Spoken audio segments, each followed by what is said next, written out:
the Newport Beach City Council adjourned regular session study session for January 24th, 2006.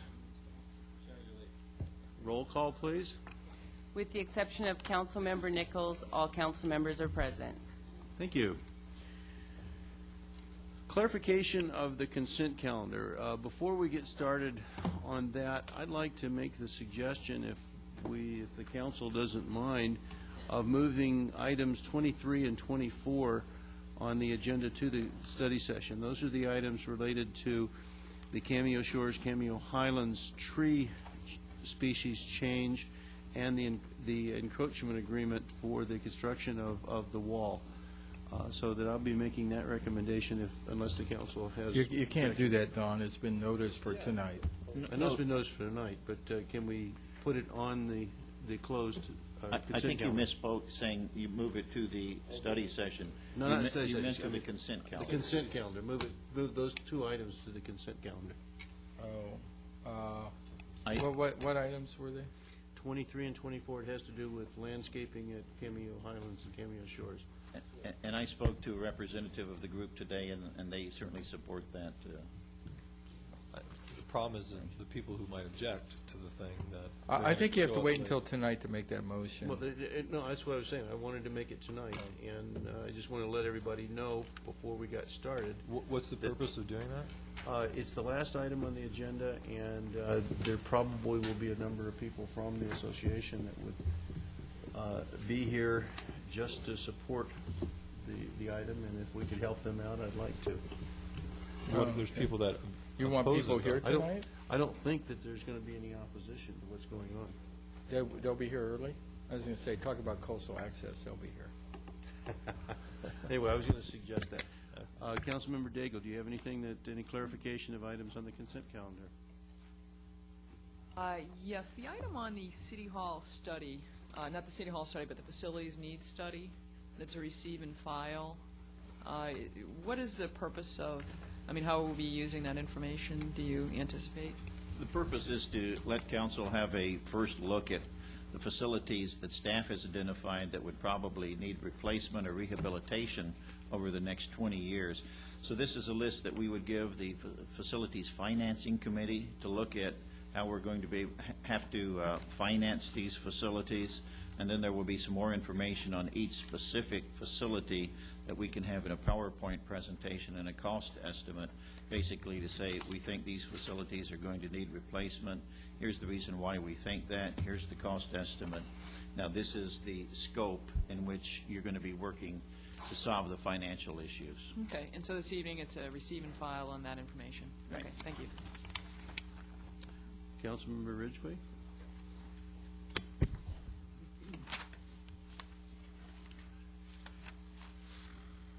It will be my intent to pull item 5 tonight. And that will be more for a staff report than concern.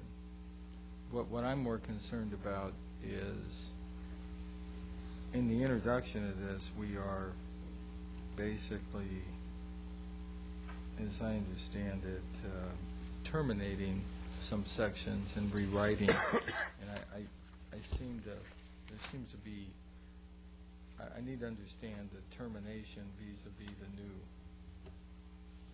So I think it's appropriate for some discussion. Okay. Councilman Ridgway? Rosansky. None, thank you. Mr. Selich? Nothing. And I have none. The next item on our agenda is the traffic signal coordination program status. Do we have somebody from the Public Works Department that's going to give us that report? Steve, I'll turn it over to you. Mayor, members of council, we did prepare a brief status report. Unfortunately, there's not a lot of real hard information to report, and as stated in the report that we submitted to you, we are moving forward with all the initiatives that we reported back in an earlier report that was done in 2004. That traffic study looked at the city citywide traffic signals and looked at, ways for improvements. And we have implemented a lot of things, in fairly minor things in way of coordinating things. One of the key functions or key areas that we looked at was the turn movement, the heavy left turn movement from Coast Highway to Jamboree. And we've done a lot of work on that since we've taken over that portion of the highway from the state. We inherited some state configured traffic signal systems. And the problem is that we have two different technologies, and we're trying to make the Caltrans technology talk to the Newport Beach technology. We have made some successes in that, but some of the efforts that we did use that were working initially eventually proved not to be reliable. And so now we're coming up with essentially another solution, which we feel very confident that will be much improved over the next few months, I think, as soon as we can get the equipment that we've ordered and the software installed. So we're actually going to hardwire the two intersections, is my understanding. And I think Rich Edmondson is hopefully in the audience. Or no, Tony Bryan is in the audience, and he can give you more details about that one if you desire. We're also working with the Irvine Company in a lot of the new sections of Newport Coast, areas where we have opportunities to put interconnects in. Whenever we have an opportunity or development going on there, we're actually trying to install conduits so we can have hardwired interconnects on Newport Coast Drive to San Joaquin.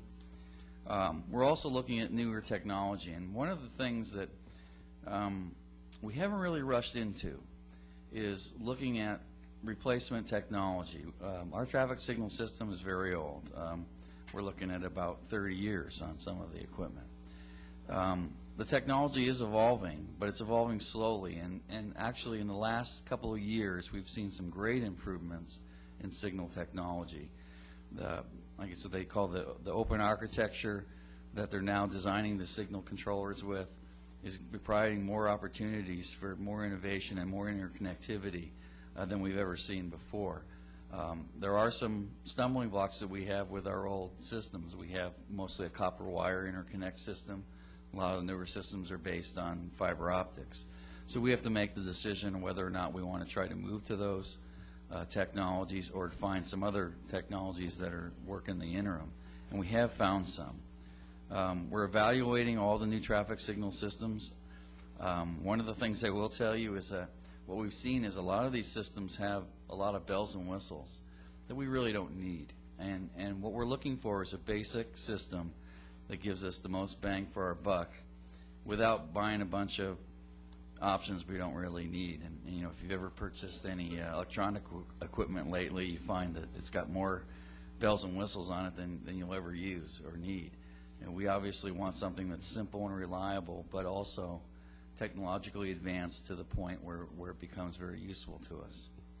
So we're getting very close on figuring out a system, or actually buying new signal controller systems and a kind of a master system to kind of connect to City Hall. And we expect to see some real improvements in the near future in that. Along with that, we've been very successful in getting some Measure M grants. And we're going to continue to pursue some Measure M grants, and hopefully with the reauthorization. We have, I think probably we could ask Tony to come up and describe those projects that are currently underway and the other grants if you desire. But it's a long, hard road. Mr. Badum, could you, I guess I was hoping that you would start off this report with what is synchronized today?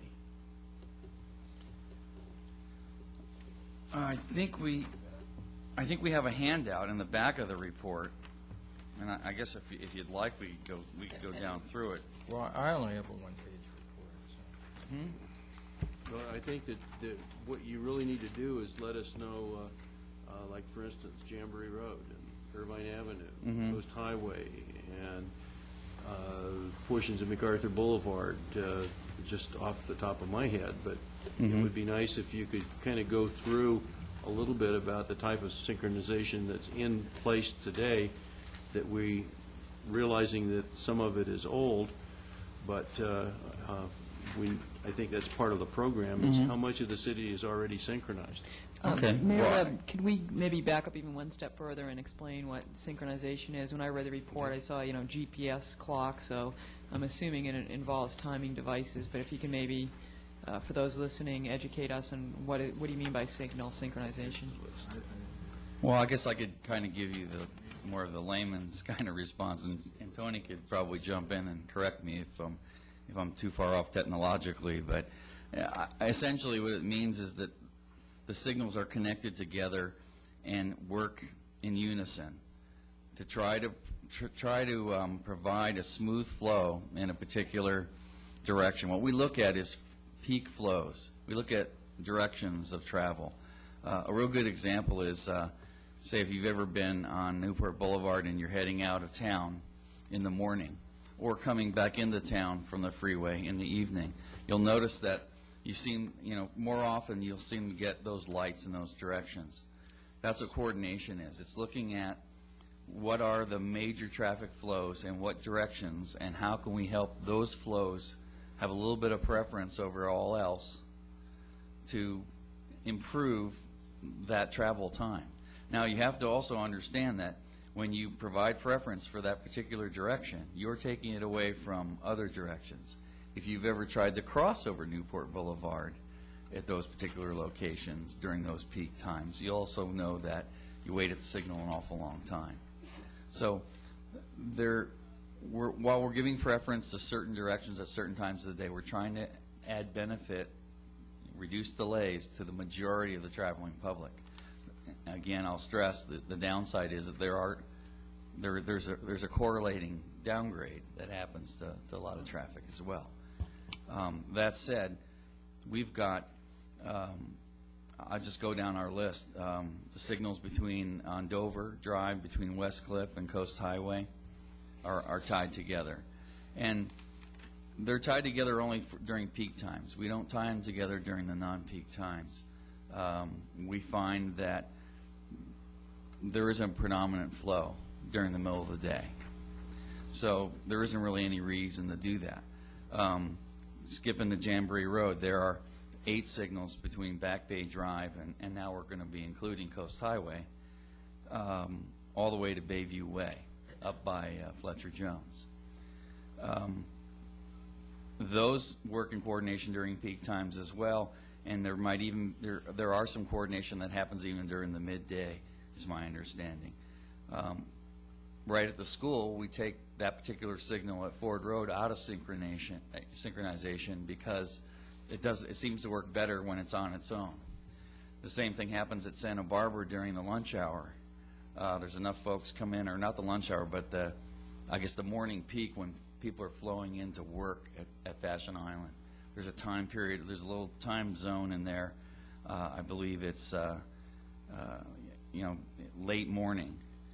It's not really part of the commute peak, but we need to take it out of the system because it needs to actually function on its own. Sometimes signals function better on their own to identify the actual capacities in each of the lanes.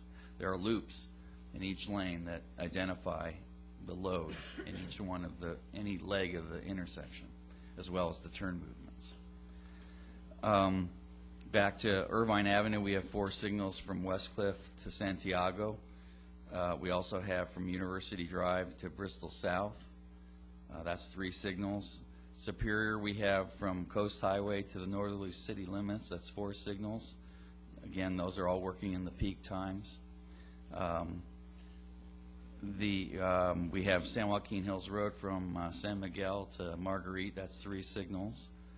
Coast Highway, and this is the portion that we are responsible for, Jamboree Road to Newport Coast Drive. And there's 12 signals in that. And essentially, we inherited what Caltrans had there before, and we're looking to make modifications to that based upon the way the city wants to have those signals coordinated.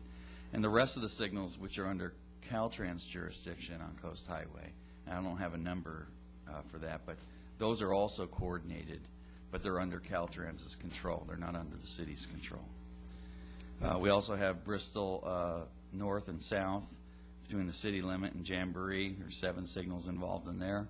And Newport Boulevard from the 28th Street to the city limits, which are, some of those are Caltrans operated, but they're all coordinated as well. And there's 7 signals there. So you can see most of the major corridors in the city are coordinated, and they're generally coordinated only during the peak hours. And sometimes only in one direction. And sometimes only in one direction, that's true. If you're not driving with the peak flow, you notice it right away.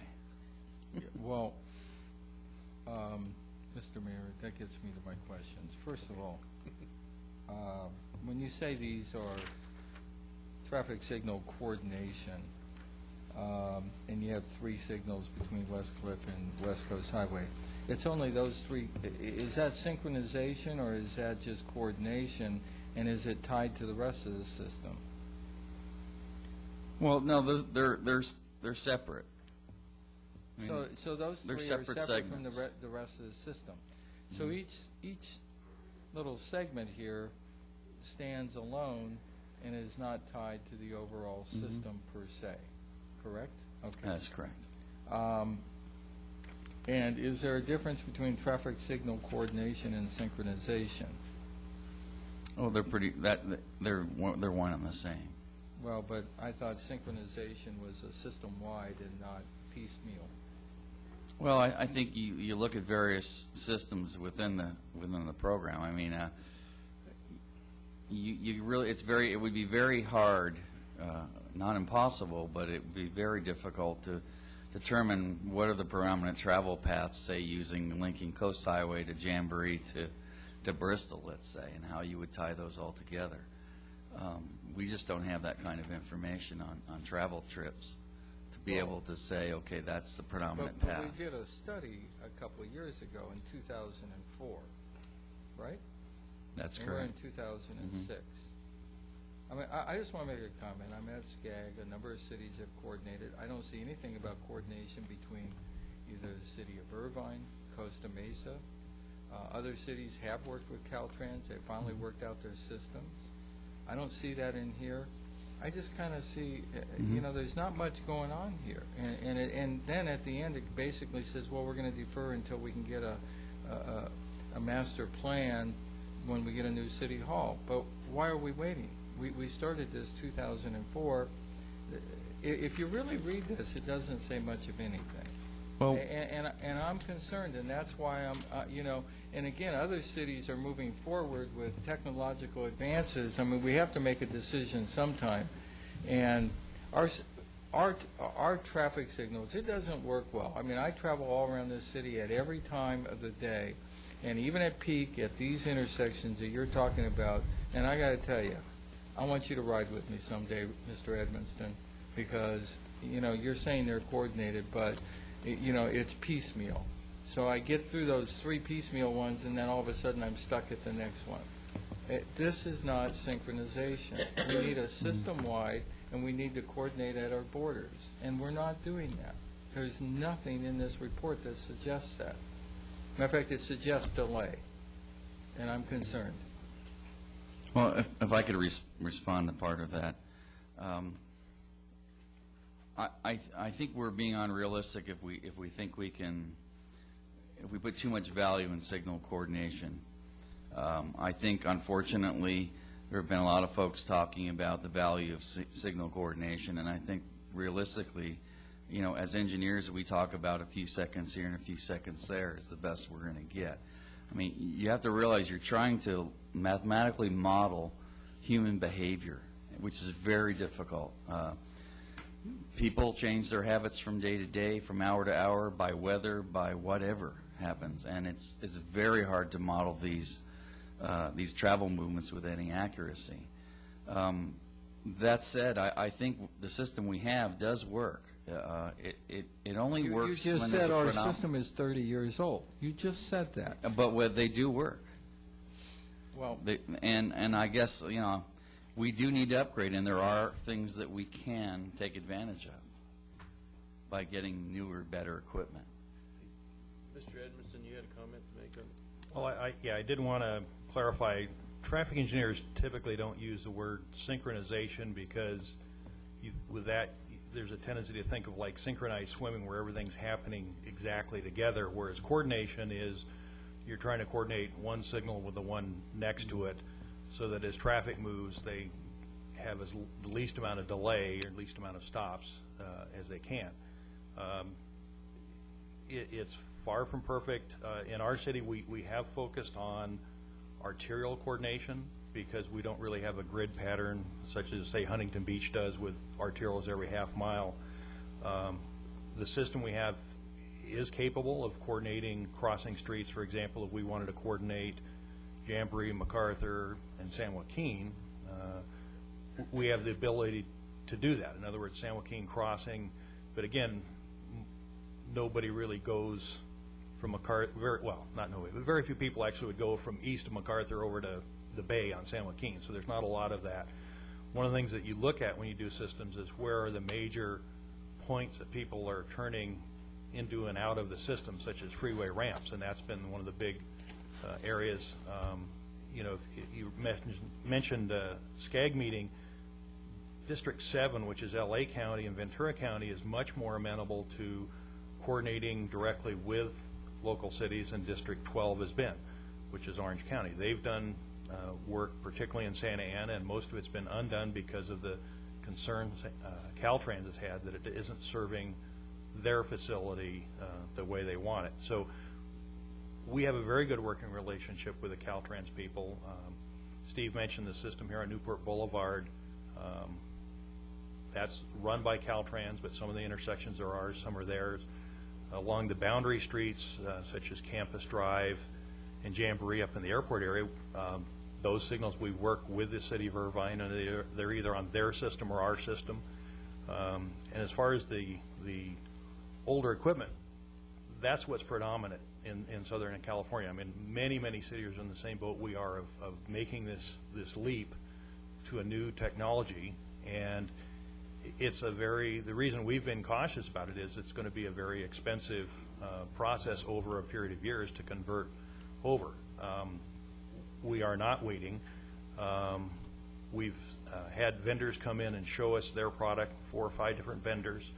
One of them currently has hooked up a connection from City Hall to out on the peninsula so we can monitor how their equipment actually works. They brought in a computer for us, a tester. So, I mean, we've been, more proactive than probably the report indicates on reviewing these things.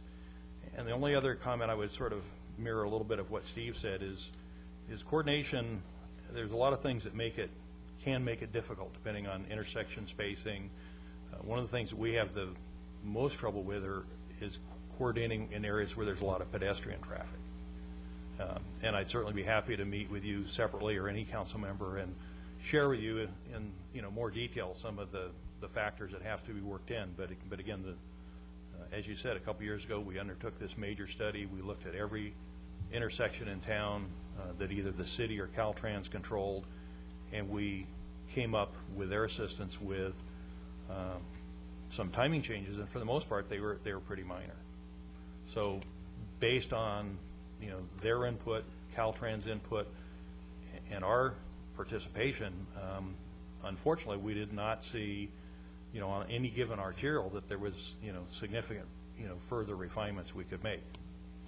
But again, we continue to look at it. I have staff members that are out periodically during both the morning and afternoon commutes, just looking for, as much as anything, for malfunctions. That causes, traffic a lot of problems, probably more so than some of the coordination issue. We had a week of it at McFadden Wharf, so I'm well aware. Worst case.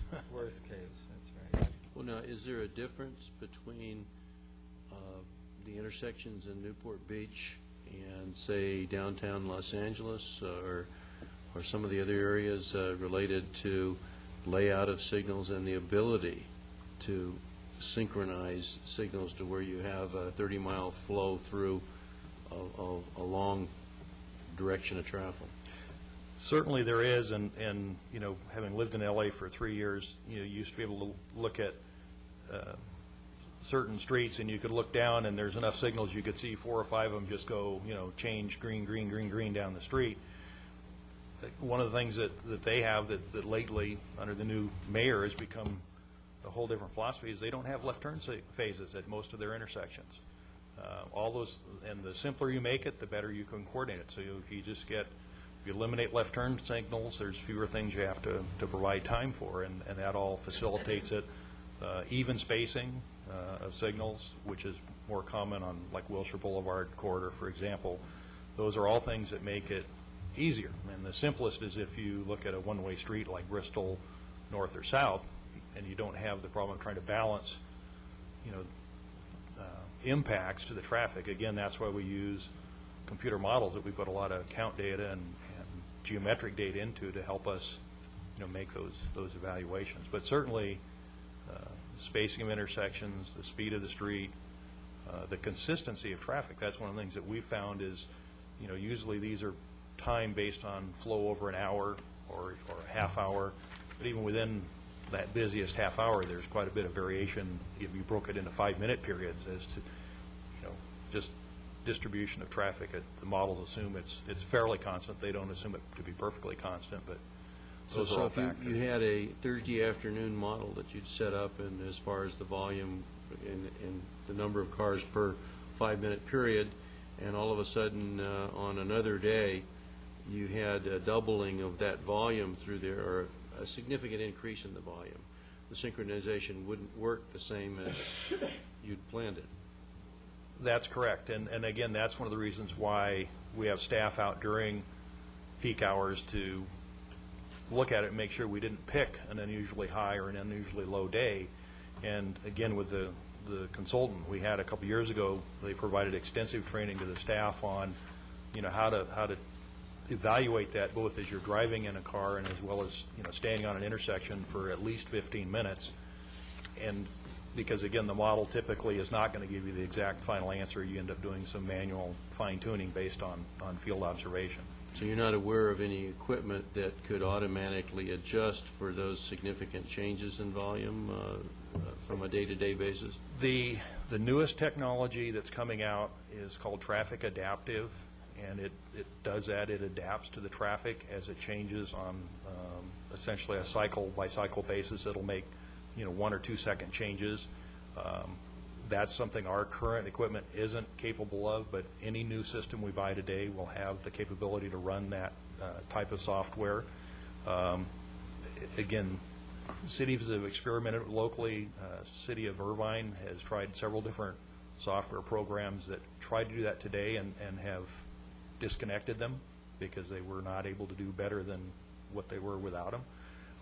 But it is the promising area of the future because it will, help address things like when a high school gets out, or an afternoon sporting event gets done, or if everybody leaves the beach at 3 o'clock because the fog rolls in. It's not a complete solution, but it's much more flexible than the programs we have today, which basically say between this hour and this hour you'll run this way. So those are there is certainly promising technology.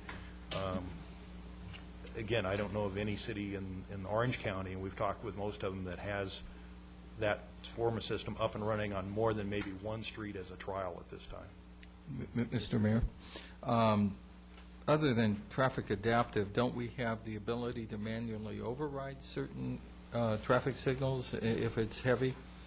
Yes, we have the ability to do that. Again, we're not structured. We don't have closed-circuit TV that we monitor that with. But if we know ahead of time, as an example, it's fairly common during special events that we'll go out and retime signals to accommodate the patterns of traffic that are, impacted by the special event. Do you have to go out, or can you do it from a central location? It can be done both ways. Sometimes if it's just 1 or 2 intersections, it's actually faster to go out in the field and hard program it, and then for sure it's going to operate the way you want to, but it can be done. We have about 55 intersections currently connected to the master computer in the office, and so those 55 we can manually do anytime, any way. And in fact, we do a little bit of that now as an example, and it's not one of the streets that's on your list, but San Joaquin, east of MacArthur, we don't coordinate those signals, but what we do during peak time using a master computer is we have a way of giving priority to San Joaquin Hills Road as the major commuter route. So we do that without doing necessary synchronization. What we do is we allow the gap between successive cars to be much longer, so it gives preference and priority to San Joaquin, even if the traffic isn't real heavy, just to help that flow. Does anybody else on the council have something? Councilmember Daigle? I have a couple questions. When you were mentioning about opportunities to place fiber, you mentioned the efforts with the Irvine Company during their construction. They were able to place conduit. What kind of efforts are occurring with utility providers, when Edison or the gas company or the telephone company open up these trenches? Are we able to place conduit? Is there a system in place to that they notify us and that we're able to do that? Currently, there's not. Some cities have tried to utilize cable TV operations, and we looked at that a number of years ago, and again, that didn't prove to be very successful. Again, one of the big changes that we've seen really is in the communication mechanism. Most of our signals now communicate over what are essentially phone lines. They're small diameter copper wires. It's an inefficient system. The city 10 years ago was the prime system for communicating, providing computer communications with the outlying fire stations and libraries and so forth. The city's gotten away from that and is instead using the Ethernet, internet, wireless or connections. So now that's part of what we're looking at. And again, 6 months ago, you could not send reliably Ethernet signals over copper wire. Today you can. And again, that's the exact thing we've got hooked up out in the field with one of these vendors today, testing it out. So. Right.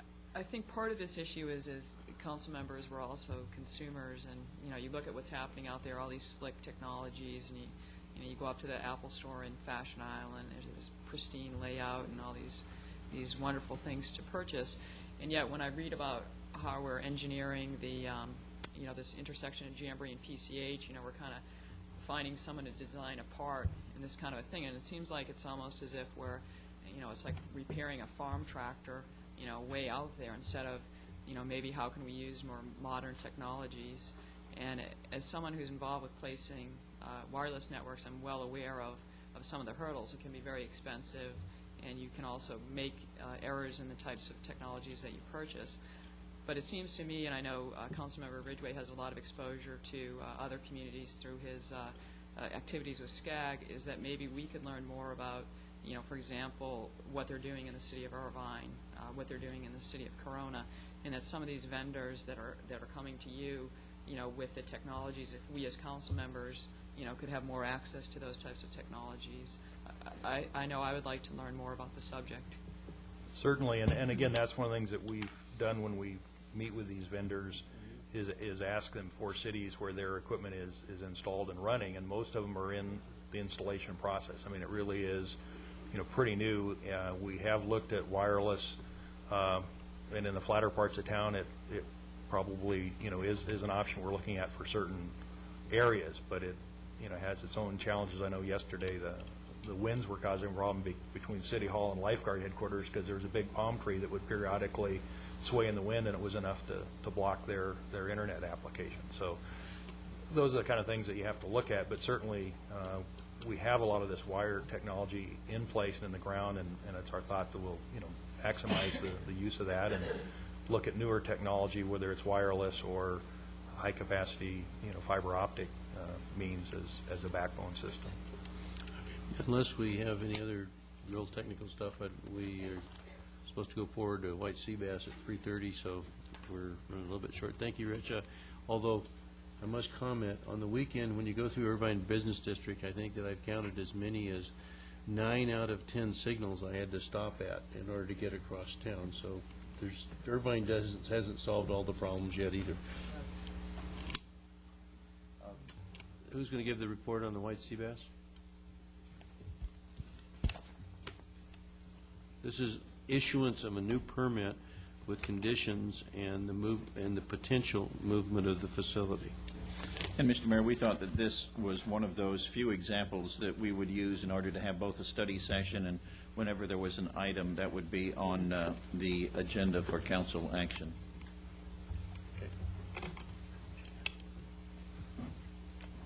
Thank you, Mr. Mayor, members of the City Council. My name is Chris Miller with Harbor Resources, and I'm here to talk about the White Sea Bass Hatchery and the issuance of the new permit with conditions as well as a location. The issue this afternoon is Harbor Resources canceled the permit for mooring number A174, which is operated by the Balboa Angling Club, and they manage the hatchery.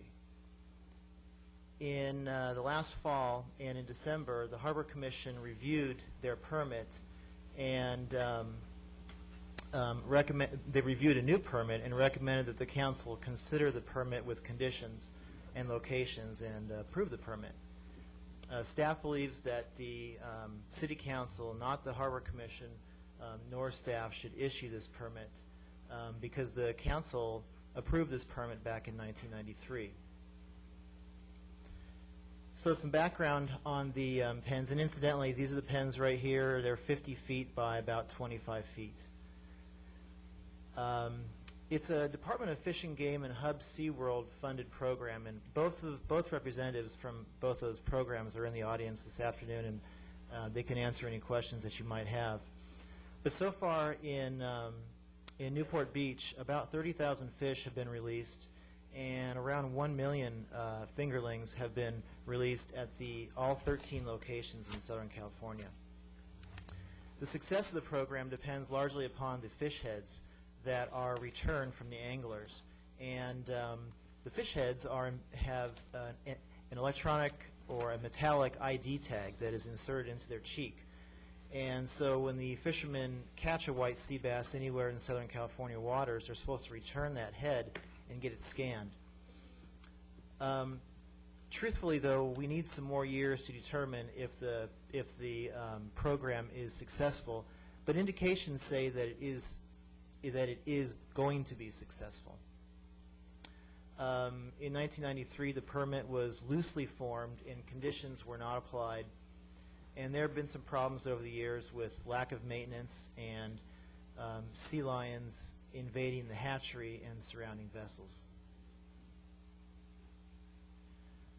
I wasn't going to go through every single mooring permit condition, but I just wanted to throw this up and bring to your attention that Harbor Resources, along with the Harbor Commission, have developed some conditions for this new permit. And we've put a lot of time and effort into them, and we have discussed this with the Balboa Angling Club, and they approved our draft before we took it to the Harbor Commission, and the Harbor Commission made a few refinements. But I'd be happy to answer any questions about the conditions if you should have them. We had one correspondence in which somebody was asking us to consider changing the term from 6 months to 12 months if there is no activity or breeding that's going on. What's your thoughts on that? The Angling Club approached Harbor Resources on that topic as well, and there are times, conceivably, when more than 6 months could lapse for any number of reasons. Weather, the availability of fingerlings that SeaWorld supplies. But, the Harbor Commission's judgment call was to tighten it up to 6 months. Originally, we had 12 months. And that's still your recommendation, 6 months? Well, we're going with what the Harbor Commission has recommended, yes. Okay. Now, what would be the mooring fee charged for this if a mooring fee were charged? Or the permit fee or whatever it would be? They've asked us to waive that also. Yes. If the mooring fee were charged, the current rates for 2006 are $20 per foot per year. So the pens are 50 feet, and times 20, that's $1,000 a year.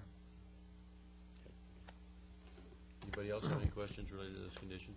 By the way, the conditions are in council item number 21, if the council can't read the small print up there. I'm not sure if this is part of the conditions or if you're going to, but do you have more of a presentation or is this the Just a few, briefly, yes. Well, there's also the second half of this is whether or not to move the mooring from A17 to 30? Yes. Were you going to address Yes. that? Yes. Oh, okay, then I'll wait for your comments. On the very next slide, two of the options that the Harbor Commission and Harbor Resources, along with some input from the community, have looked at two different locations. Well, one, leaving it in its present location, which is right here, or two, perhaps moving it to the row, which is row 30 of the same mooring field. This whole mooring field is A. Right here, we have the Balboa Pavilion and the ferry going along here, and this, of course, is South Bayfront. So we've looked at these locations, and we've looked at other locations I'll show on the screen, on the next screen. But we focused on these locations. We ran it by a subcommittee group who works with our moorings, and along with the Harbor Commission, and we've come up with just moving it to keeping it here and moving it there. Some pros and cons are this is about 1,300 feet to South Bayfront versus about 500 feet to South Bayfront. And from a survivability standpoint for the fingerlings, they would survive in both places fine. There's excellent current and everything necessary to raise fish. Some comments. I've received a lot of feedback from the community, and we sent out about 400 letters to basically all the people that you see here, from right up here all the way down to right about here. And then we sent out letters from here all the way up to the ferry. And we sent letters to people who are both residents and residents and absentee homeowners. And about 28 people said that they would like the hatchery to remain at row 17. 21 would like it moved to row 30, and 12 people would like it removed from the harbor altogether. So we got about 15% response rate. Some other locations to give some perspective of where we looked at. These are the two areas that I just was expanding upon, row 17 and 30. We looked at the C mooring area, which is to the left of the fun zone area. J area up here, which was near the Lido Peninsula, and there are quite a few commercial vessels already in this area. Up by the Newport Boulevard Bridge, Coast Highway near the Nautical Museum, the Fish and Game Dock over in the upper Newport Bay, and the entrance channel right near the bait barge. And there are a lot of cons, actually, disadvantages to those areas, not a lot of advantages. I can go into some of those details if you would like. But there are circulation issues, compatibility issues that I think would affect the fingerlings. And so this evening, I'll be back in front of the council, and we will recommend that the City Council approve the proposed new mooring permit with special conditions for the Angling Club and to operate the White Sea Bass Hatchery in Newport, and to pick either A17, which is its current location, or A30 for the permitted location. That concludes my presentation.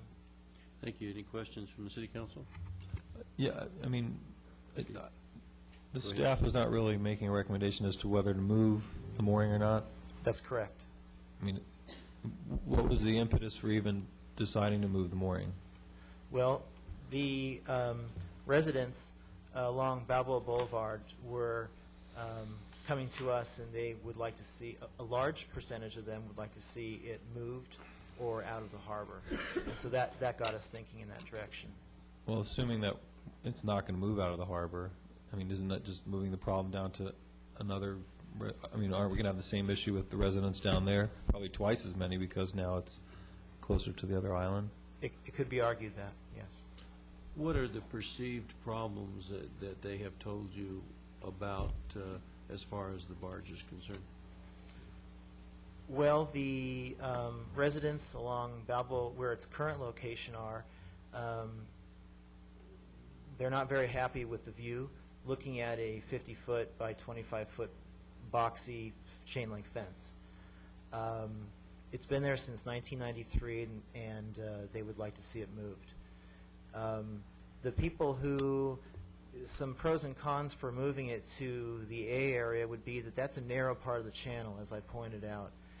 It's congested. It's been said that it wouldn't really add to the area as far as the revitalization efforts in the fun zone area with the new ownership and in the image that he'd like to keep up in that area. There's been some environmental concerns of being close to the fuel dock, and people say that it's a high accident rate in that area and that the barge may contribute to that. We would have to relocate and displace a moored vessel if we were to relocate it, and we would probably find a home for that elsewhere in the A mooring area, but certainly that would be a consideration. Anybody else in the council? Well, it seems to me the list of cons that you have here, it says pros and cons if the facility is relocated to the western end. I went through all 9 of them, and they all seem like cons. I didn't see any pros for moving it down there, other than residents where A17 is will be happier. Are there pros for one location over the other? Though that's a pretty good summary of the comments that I've received. Besides being But you out still of, don't have a recommendation. no, we're gonna Want to stay we're gonna neutral, leave huh? it. Too Yes. hot, huh? Okay, thank you. Anything else for Chris? I'd like to open this up. Is there anybody from the public that would like to comment on this item?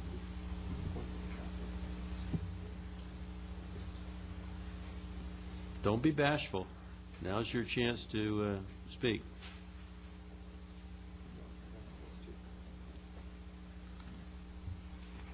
Mayor, council members,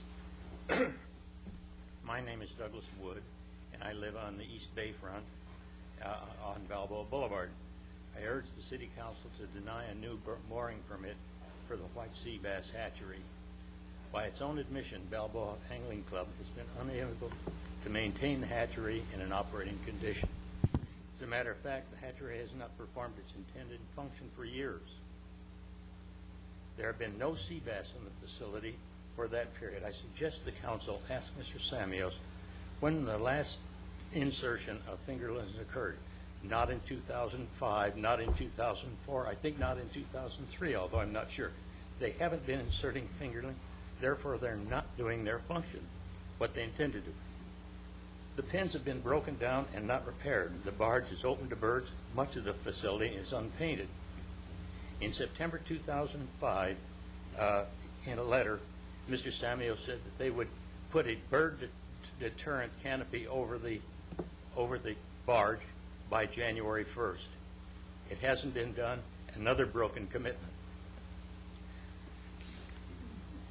Why? You ask. Well, the reason is they don't have money nor the time to maintain it. Mr. Samios himself, who heads the project, told the Daily Pilot that they're a rinky-dink operation without adequate funding. The city requires every other function to maintain standards before being given permits. So why is the hatchery different? Again, I urge the city council to deny this permit. Thank you, Mr. Wood. Anybody else wish to comment?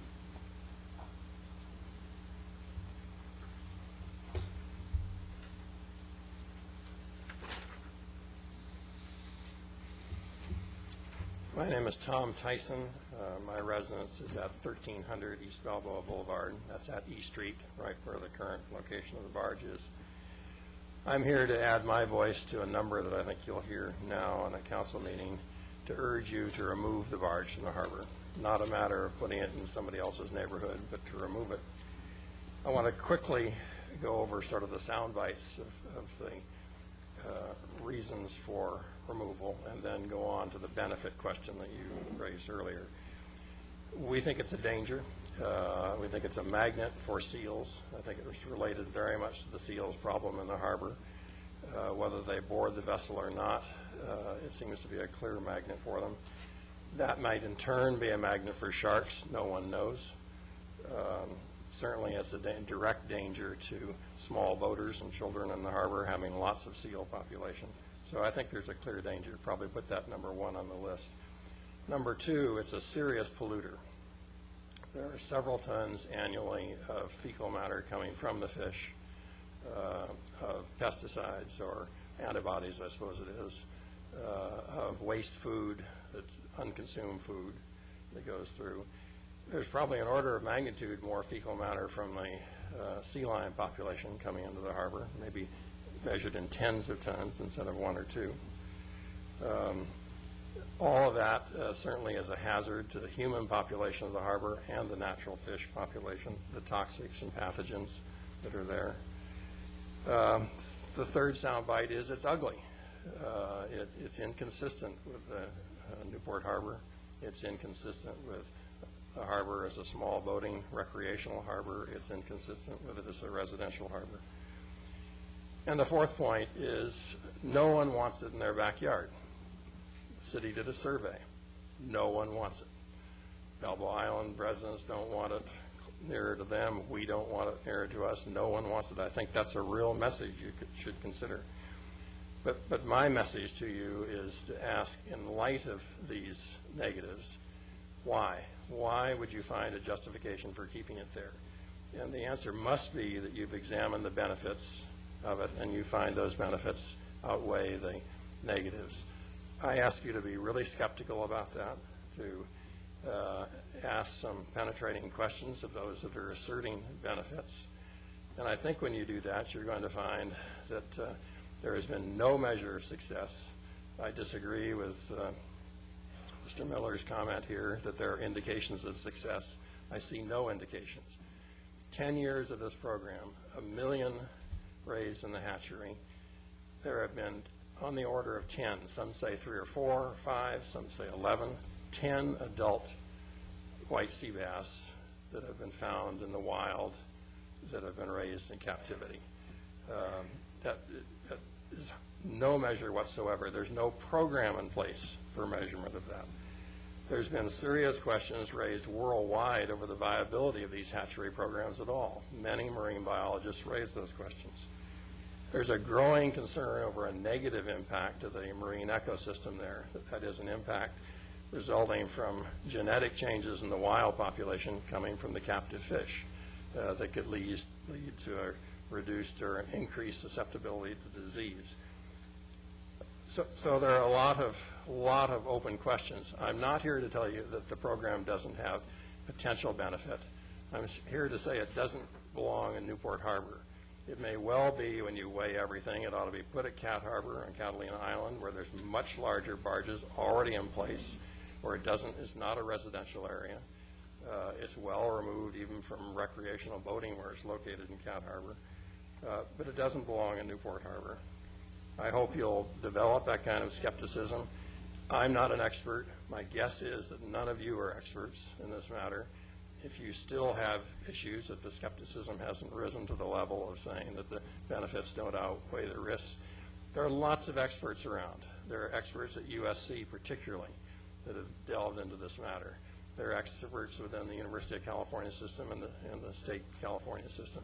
You can go to California Coastal Commission and get all the sources on those experts. So I would urge you to do that if that's what you feel you need. I think those are the main points that I wanted to raise. And again, if you find merit in it, let's put it at Catalina Island instead of Newport Harbor. Thank you. Thank you very much. Is anybody else?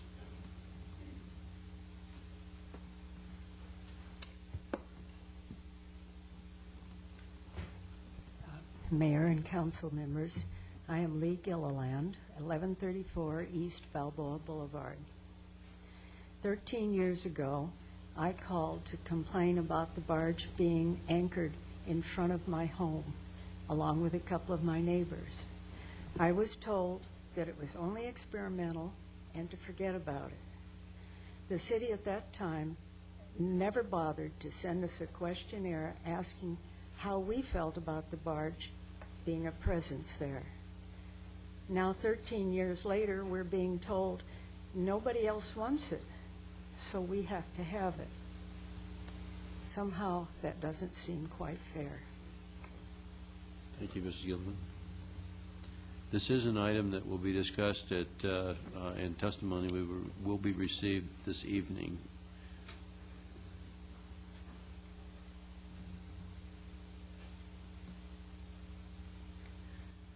Mr. Mayor, council members, my name is Brian Ozonian, 1222 East Balboa Boulevard. My family and I reside the closest in proximity to the subject barge, 30 yards. It's 1975. I remember the day when Ms. Gilland mentioned when this was supposed to be experimental. Like temporary buildings, some things are forever, it appears. I'm not as eloquent as Mr. Tyson, but something's fishy here. When staff comes up and gives the response to the council member about the cons, I sent you 18 of them. I hope you receive those and will consider them. I could go through them all, but thank you. I have been in touch with staff since May on a sometimes day-by-day basis. It became necessary to go to email because conversations weren't a matter of record. I'm sure you understand the benefit of that. For him to say that there are no other cons in light of my presence here is very, I would say, disheartening, to put it mildly. The Harbor Resources and I were developing communications so that we could identify certain problems. When the barge was commandeered by the Sea Lions, the subject of property damage came up first. The Sea Lions barking came up next. Public safety came up next. And it was accelerating to a point where I was making demands that something quickly needed to be done. And here we are, almost February, and I wonder how they are afforded such leniency. By what force are they able to, over all the residents' communication, and I'm not alone with this, afford all the benefits possibly conceivable, including exemption from mooring permits and fees? We didn't talk about the maintenance of the moorings. I just heard $1,000 exemption is requested for the fees. But I don't understand how they really get such benefit. If you look at the mooring special conditions, especially item 7, the basis for operation and maintenance, and I'd ask you just to look at that for a second and consider that this is like the fox guarding the hen house.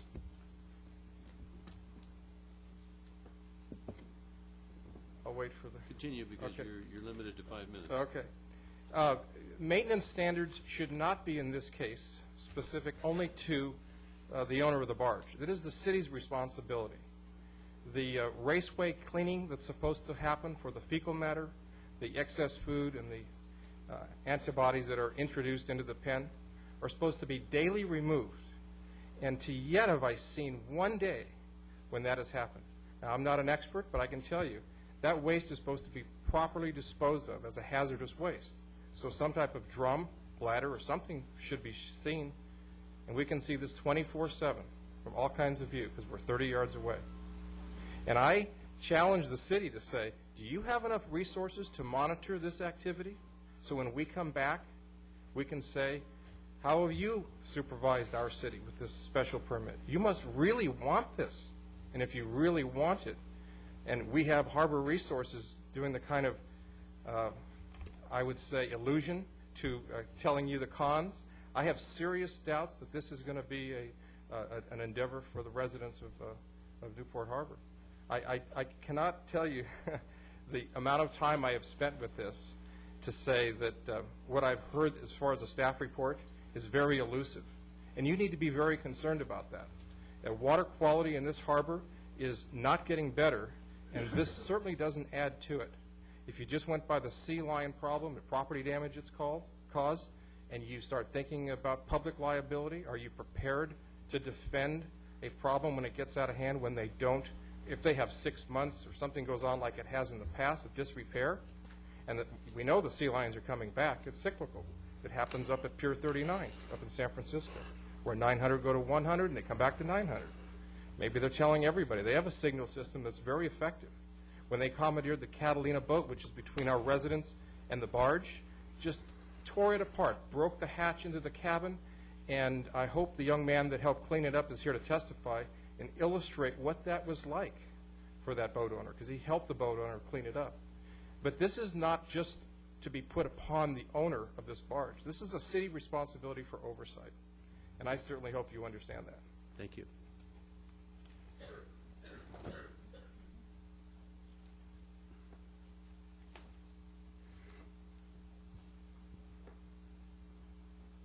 Mayor Webb, members of the council, honestly, I will try and be brief. I understand your pressures, but this is extremely important to us. Can Let you me give put us it your this name? way. Can The you give us your gradual- name? I'm sorry, Dan Gilliland. There you go. 1134 East Balboa Boulevard. The gradual deterioration of the barge and the sea lion debacle of last summer convinced the residents on the peninsula, who are most negatively impacted by this presence, that it was time to move it to a more appropriate location. It's an eyesore, it is an industrial type of activity, and it does not belong in the residential and pleasure boating area of the harbor. As we worked with Harbor Resources Division and staff, the mooring subcommittee, et cetera, to find an appropriate location within the harbor, it became very clear there is no such place. As each of the many potential locations were considered, we were given clearly to understand that the neighborhood adjacent to that location would not stand for such a relocation. I can give you specific quotes if you like. Nobody, they expect, is going to be able to sit still for this. And they know that, so that's why we've still got it. Finally, a possible alternative site was identified. Road 30, the western extremity of Mooring Field A. It bordered on a commercial area. It impacted fewer residents, and it was directly in front of the project's manager, the Angling Club. And since maintenance has been an issue, we thought perhaps that would be a real plus. They could see it right in front yard. As an outreach effort was undertaken to ascertain the feelings of the residents and businesses, something that certainly wasn't done for the original siting, a few representative quotes will give you an accurate sense of the response. It's unfortunate that you have to rely on a staff summary instead of actually looking at some of the letters that come in. But let me just give you a very brief sampling. This is from Kristen Miller on Balboa Island, Morrison rather, on Balboa Island. The moorings in front of the houses are for boats, not fish hatcheries. The view of the boats and the moorings is, I can't even pronounce it, aesthetically, forgive me, the boats and the moorings is aesthetically attractive. A 50 by 25-foot chain link barge is not. Moving this barge will devalue home properties in the region. I did not factor in the devaluation that would come from looking out at a 50 by 25-foot chain link fence. Here's another one from Mike Donegan of Catalina Passenger Service. While traveling past the present location of the facility, I have noticed a concentration of birds and sea lions throughout the year. Our programs at the pavilion to limit the soiling and stench from birds and marine mammals would be hindered by the natural attraction of this facility. Just a couple of more. From Mr. Levan Gagazian, who now owns the pavilion, this is an approximate quote. It's not appealing for visitors to the pavilion. It attracts birds and sea lions. It's negative for the pavilion, other business and residents. From Jim Fournier of the Tales of Balboa, bad for the business district, noise, odor, eyesore for restaurant patrons. Since when do we start carrying so much more for the tourist than we do for the resident? I have a problem with it. Quite frankly, it's clear that there's no location in this harbor that's appropriate for either business or residents. The barge is an eyesore for tourists and locals alike. It attracts sea lions we're trying to get rid of, and it pollutes our water. Therefore, there are no good locations here. There may be elsewhere outside the harbor. I'd like just briefly to ask someone, could you help me perhaps with this? These are some comments on pollution, which has been lightly touched upon. But a great deal has been learned about what happens when you confine a large number of fish in a small area for an extended period of time. And the pollution is considerable from all of the sources of feces, extra food, antibiotics, et cetera, et cetera. So those might be useful. In conclusion, gentlemen, we really urge you to deny the permit. It may be a worthwhile project, but not for our harbor. Thank you. Thank you. Excuse me. How many other people wish to talk about this, remembering that we are also going to hear this evening? Okay, we've got 1, 2, 3, 4, 5. Okay. Please continue. Thank you. Good Can we, afternoon. excuse me, I'm going to limit this to 3 minutes because we do have the sea lion issue next Okay. before we go into that. So you have 3 minutes, please. Good afternoon, Mr. Mayor, council members. My name is Tracy Bishop. I'm with the California Department of Fish and Game, and I'm the coordinator for the White Sea Bass program that everyone's been talking about. As far as aesthetics and so forth, I will leave that up to the council members, but there have been numerous things spoken about today that are not exactly correct about this program, and I would like this opportunity during this study session to qualify some of the comments made earlier. First off, there have been over 90 tag returns, both juvenile and adult fish, that have come directly from the Newport Bay facility. And as far as adults return, the largest number of adults for this entire program, which is 14 different pens throughout Southern California, has come from Newport Bay. So I would say there is some success in raising fish here in Newport Bay. Okay. Second is this issue of pollution that has been brought up a few times. We're currently in the process of renewing our coastal development permits for all of the facilities. I've spoken with 4 different regional water quality boards. All of them say that there's no additional water quality monitoring required for these facilities because they are so small. At Newport, you're talking 5,000 to 6,000 fish at a time. That's not many fish, especially at the size they're at. And it is far below any of the government standards for additional water quality monitoring. That being the case, we still went ahead, and the Coastal Commission has concerns over benthic monitoring, what falls out onto the bottom, and what could happen to the animals and fauna in the benthos. We have gone forward voluntarily and had someone come out and do such benthic monitoring. This person helped set the standards for both British Columbia and Washington State salmon farms. These are much bigger facilities than what we have here. The results, his findings show that there is little to no impact anywhere outside the footprint of the pen. Within 10 to 20 meters, everything is back to reference levels, and our reference being 100 meters away from any one pen. Okay? He estimates that chemical remediation would occur within 3 to 6 months, biological remediation within one grow-out cycle. And that's like when the pen, once the fish are released, that's when that clock starts ticking for those. So the effects on the benthos are minor as well. Someone mentioned genetics being a concern. We have a researcher at USC working on genetics for us to ensure that we do not genetically alter the wild population. That's been an incredible problem with the salmon populations, but white sea bass are very different than salmon. There's no homing or anything. So there's a lot of differences. We're covering those. And, I'm sorry, I am out of time. Well, wait a second. How much more do you have? I think that you're an authority-type person on this issue, and we would like to hear what you have to say, but about how much longer do you think you have? I was wrapping it up. Oh, the other thing I did want to mention, though, one person said it's been years since there have been fish raised in Newport Harbor. That was my question. I have here the report from our contractor, Hub SeaWorld Research Institute. This is their annual report. It's a draft that I was reviewing. It said in early June of 2004, 5,874 fish were taken to Newport Bay. In September 2004, those fish were released.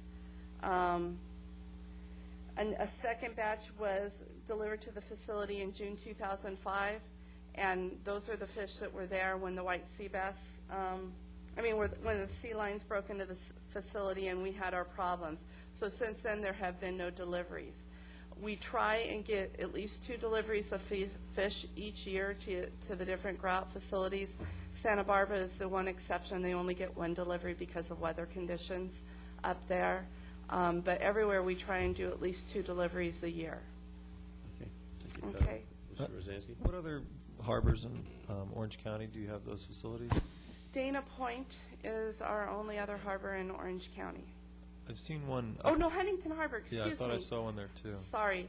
Different, I'm thinking also regional water quality boards, so they're in Los Angeles. But yes, both in Newport and in Dana Point Harbor, we have facilities. We have 2 each in Mission Bay, 2 each in San Diego Bay, 1 in Agua Hedionda Lagoon, 1 in Marina del Rey, 1 in Channel Islands Harbor, Santa Barbara, as I mentioned, and there are already 2 facilities out at Cat Harbor. Because of the topography of the area, we're really limited in how many fish we can release out at Cat Harbor and around Catalina Island, and at this time we really don't have any plans to increase the amount of white sea bass being raised and released there, because that was someone else's suggestion. Are you going to be here this evening for our... Yes, I will be. Okay, I'll keep my questions till then. Thank you. Anybody else? Thank you. Thank you. Next from the audience. Mr. Mayor, members of the City Council, my name is Paul Bellalice, and I live at 1129 East Balboa Boulevard. I had not planned to speak. I came here to get information because the barge does not affect me. I live on the ocean front. However, I do have 4 grandchildren that live at the corner of East Street. And after hearing the problems with pollution, I am very much concerned. And hearing the lady from the Fish and Game says that it's too small an issue to monitor here, I think that we do need to monitor any kind of a waste that goes into the bay. And as far as the movement of the barge, it definitely does belong in a commercial area. There are several commercial areas that we all know about, where there are boat yards and other places, and maybe we should consider that. However, before you act on it tonight, I certainly hope that you ask the right people the right questions about what type of pollution does go into the bay as a result of this hatchery. Thank you. Thank you. Could those people that want to speak kind of move down to the front so that we can turn you over a little faster? Good evening, City Council members. My name is Gabriel Burr. I'm the Grow Out Facility Coordinator for Hub SeaWorld Research Institute. In that capacity, I coordinate and supervise all 14 of our Grow Out facilities on the coast. Tracy did a pretty good job summarizing, I think, a lot of the misinformation we've heard today. I'm more here just to briefly give my support again to the Balboa Angling Club, the job that they do. I also really want to reaffirm our position at Hubs. We're an environmentally responsible organization. We're doing what we're doing because we care about the environment. We're trying to rehabilitate a depleted fishery. So the ideas about pollution or habitat degradation are something that hit particularly close to home for us. We're trying to minimize these effects as much as we possibly can. If we're raising our fish in polluted waters, they're not going to survive. They're going to get sick and do poorly.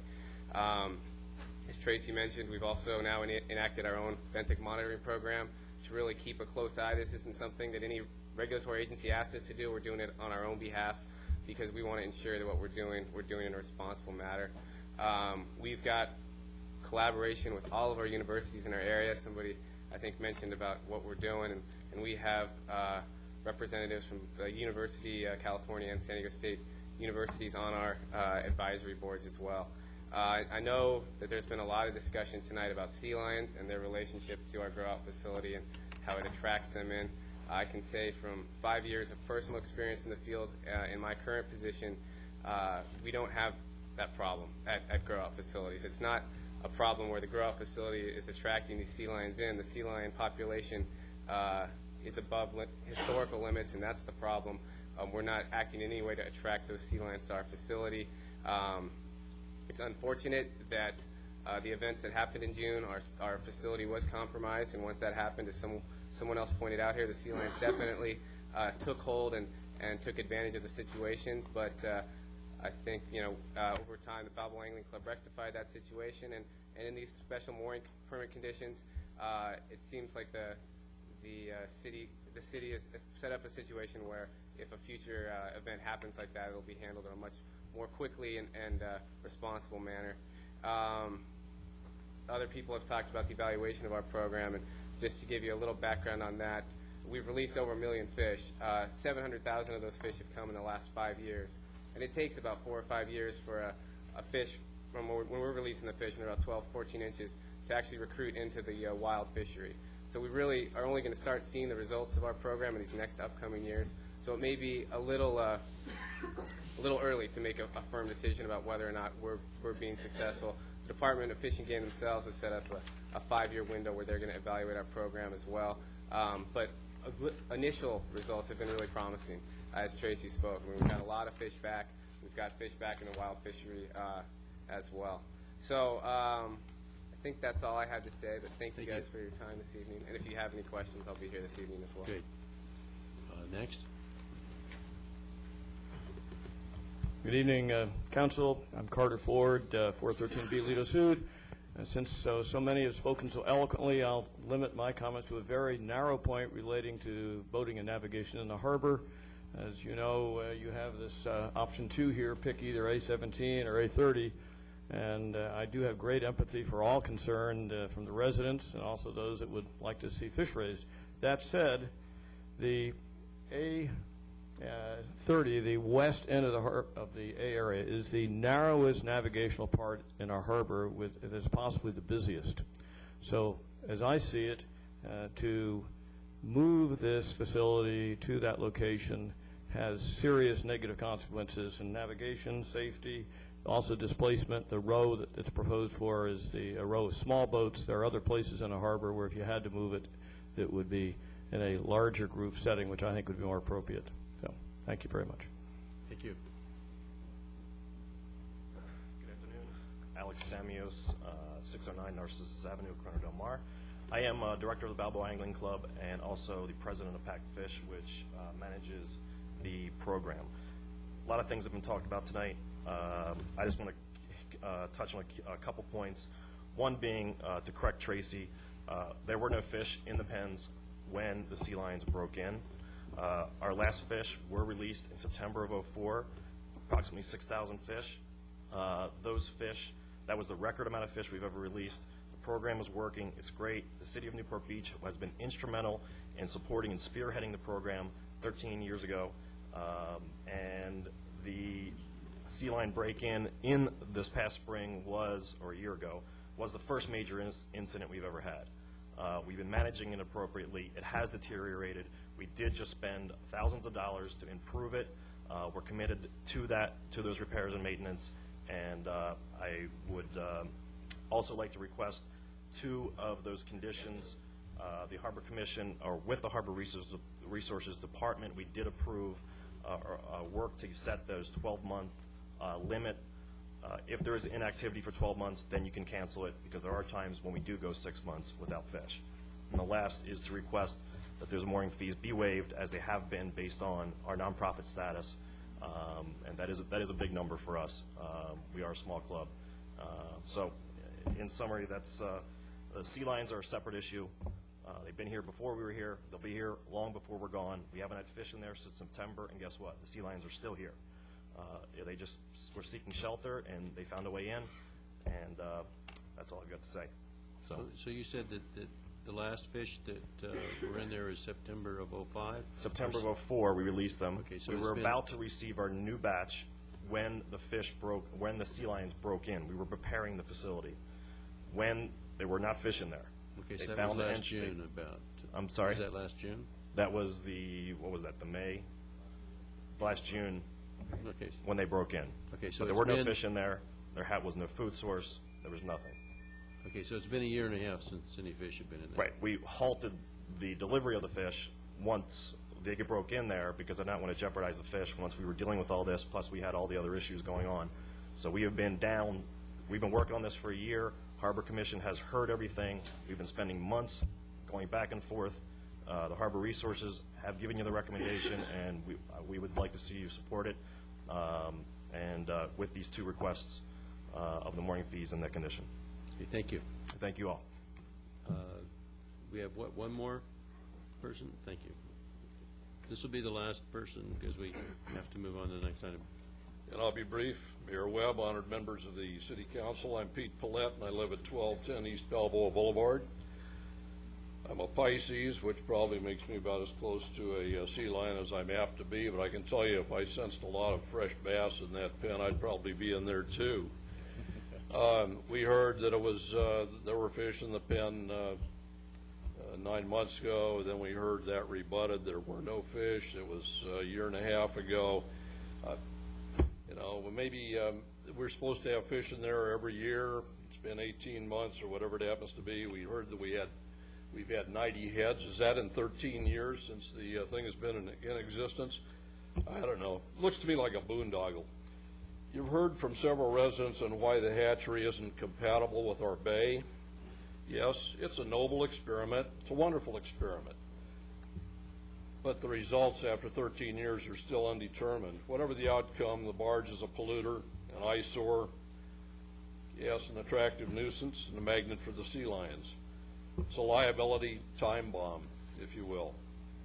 Just ask Mr. McCabe, who just spent 5 hours in the water by the entrance buoy at L.A. Harbor, trying to get close to that mark to save himself after falling off his boat, the Heather. Those cute 800-pound critters that attacked him every time he tried to get onto the buoy. He had no intentions of allowing him to get in there. And if you saw him on TV, as I did, or if you had an occasion to talk to some of the folks that we all know together who helped rescue him, he was one beat-up dude. It's time to get rid of the barge. It's attracting the sea lions. Seems odd that the city would create a clean water department to preserve the bay and then turn around and make that support. The program which is diametrically opposed to that department's mission. What are we missing here? We've been told repeatedly that the barge cannot be relocated because residents in impacted areas wouldn't stand for it. Even the Fish and Game Department doesn't seem to want it up in their area. Are the voices of all of those people more significant than our neighbors here and ours? Are we lesser in a democratic environment than the rest of the people around the bay? What's really being said is no. No one wants the hatchery in the harbor. The message is loud and clear. Isn't it time that we paid attention to our constituents rather than a small special interest group? If there were a request for a bark park on Balboa Island or a pig pen at Newport Heights, what do you suppose the outcome would be? Shucks, the folks up there, Newport Heights, didn't even care to support a church expansion. Voters' message is clear. Please remove the barge from this harbor. Thank you. Thank you.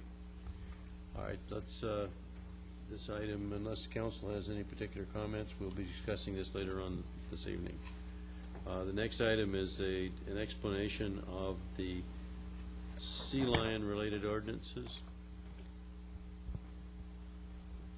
Mayor Webb, council members, I'm Tom Rossmiller, manager of the Harbor Resources Division. I'm going to talk to you about that other issue that's been referenced by a number of people, the sea lions. And the most obvious question, while Chris is getting the slideshow ready for me, is why are these ordinances needed? Well, you've heard that there's water quality problems related to the sea lions in the harbor. You've heard about fecal pollution related to the white sea bass grow-out pens, fecal pollution related to big populations of sea lions has been well documented in other harbors, as well as oil pollution from vessels sinking on their moorings. And we did have one in the harbor that sunk as a result of several sea lions sunning themselves on that vessel. Property damage is another important reason why the ordinance is needed. Those 800-pound animals, when they jump up on a boat or on a dock, can cause quite a bit of damage to that boat or dock. And we've seen that happen in several occasions throughout the harbor, especially in the moorings. Human safety. We've had a kayak with a mother and child pushed over by a sea lion, luckily close to shore. But we see more aggressive behavior with the sea lions as the population grows in the harbor. Noise. The sea lions bark 24 hours a day over territory when they're in here in their big populations. So there's a lot of noise. We get a lot of complaints this last May through September with folks at their wits' end because the sea lions barking all night long and the lack of sleep that they received. Also, there's damage to the fisheries, not to the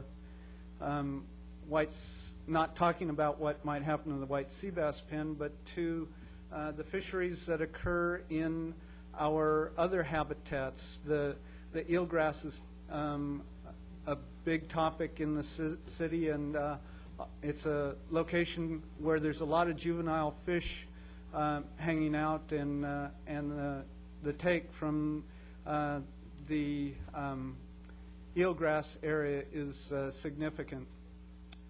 Also, we're concerned about violation of the Marine Mammal Protection Act because you are not allowed to harass sea lions, but you are allowed to protect your property. So there's a delicate line between harassment and approved deterrent measures. Next slide. In this last year, we've tried a number of things to deal with the sea lions in our harbor, and a lot of the residents who have spoke tonight have been very helpful in working with us in this issue. They call Harbor Patrol and Harbor Resources regularly and let us know when sea lions inhabit a particular boat.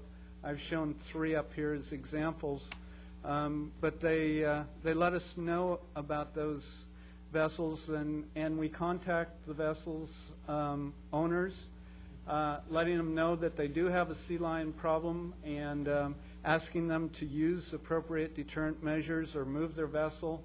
In some cases, the boat in the middle slide, the owners was in Las Vegas and unable to get to his vessel easily, and Harbor Patrol moved that vessel for him to another mooring, and they did not follow that boat to that other mooring out of the area. So point number 2, control of convenient haul-out sites we found to be a very critical issue in dealing with sea lions in the area. We also found that there was a lot of direct and indirect feeding of the sea lions, direct being a operator of a tour boat feeding sea lions to, or feeding bait to the sea lions to get them to jump for its passengers. Folks buying bait and taking out a day boat to feed the sea lions to show their children up close and personal what sea lions were all about. So that's an example of direct. Indirect is washing off decks with sea lion parts from some of the fishing boats. Next slide. So what are the primary features of the proposed ordinance? Of course, we'd like to prohibit the washing down of those vessels containing fish parts. We'd like not to see pumping of bait tanks, bait holding tanks. We don't want to see any kind of deposition of food, refuse, or fish parts into the bay. We see charter boats go by and some of their passengers dropping off food because they think it's cute to try and feed the sea lions with whatever they were served for dinner.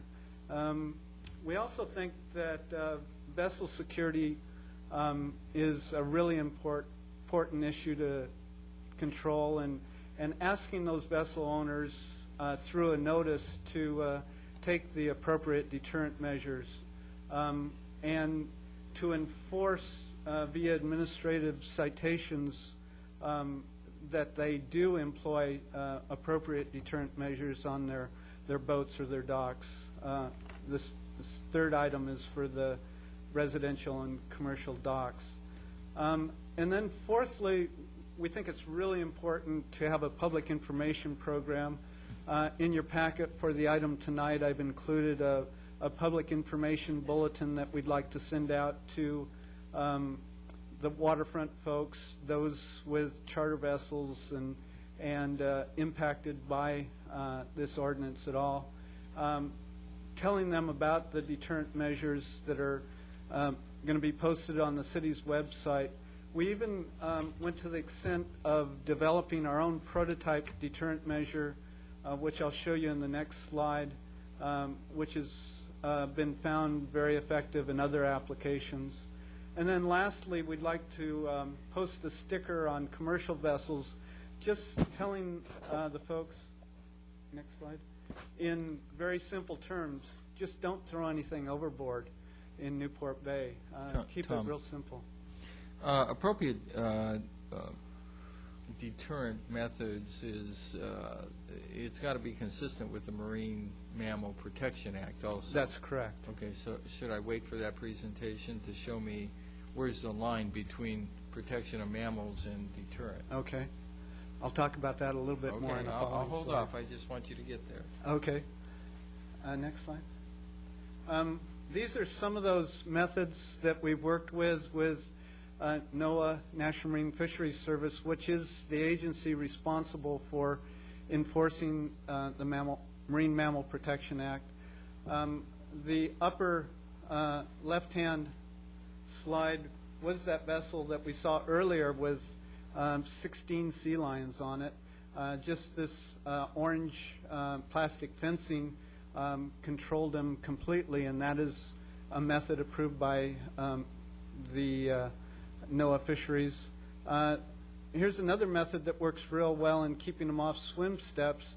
It's a little more cumbersome than this method, which is just taking plastic chairs and putting them on this swim step, because those can be easily taken off and used on the vessel. But this is quite a cumbersome deal, and this is the well-deserved. As you may know, it was an impounded boat, and so we wanted to take more drastic measures. This is one that a deterrent measure that we've worked on, where we use a motion detector sprinkler system that's battery operated to pump seawater onto the swim step or the deck where the vessel is being impacted. The sea lions like to sun themselves or haul out on vessels because they don't lose heat outside the water as fast as they do in water of the same temperature. And so it's been found on bait barges and other locations in California that sprinkler systems work real well as a deterrent measures to keep sea lions off of bait barges. Unfortunately, on moored boats, they don't have power, so we worked with our electricians here in the city to develop a battery-powered system that works really well, that has off-the-shelf components that we can have folks use on the moorings. Next slide. The public information bulletin that I mentioned earlier was don't harass the sea lions. There's various methods of harassment described by NOAA Fisheries Service that are not allowed, but you are allowed to protect your own property. You can't prod them. You can't put nail strips out on the deck of your boat.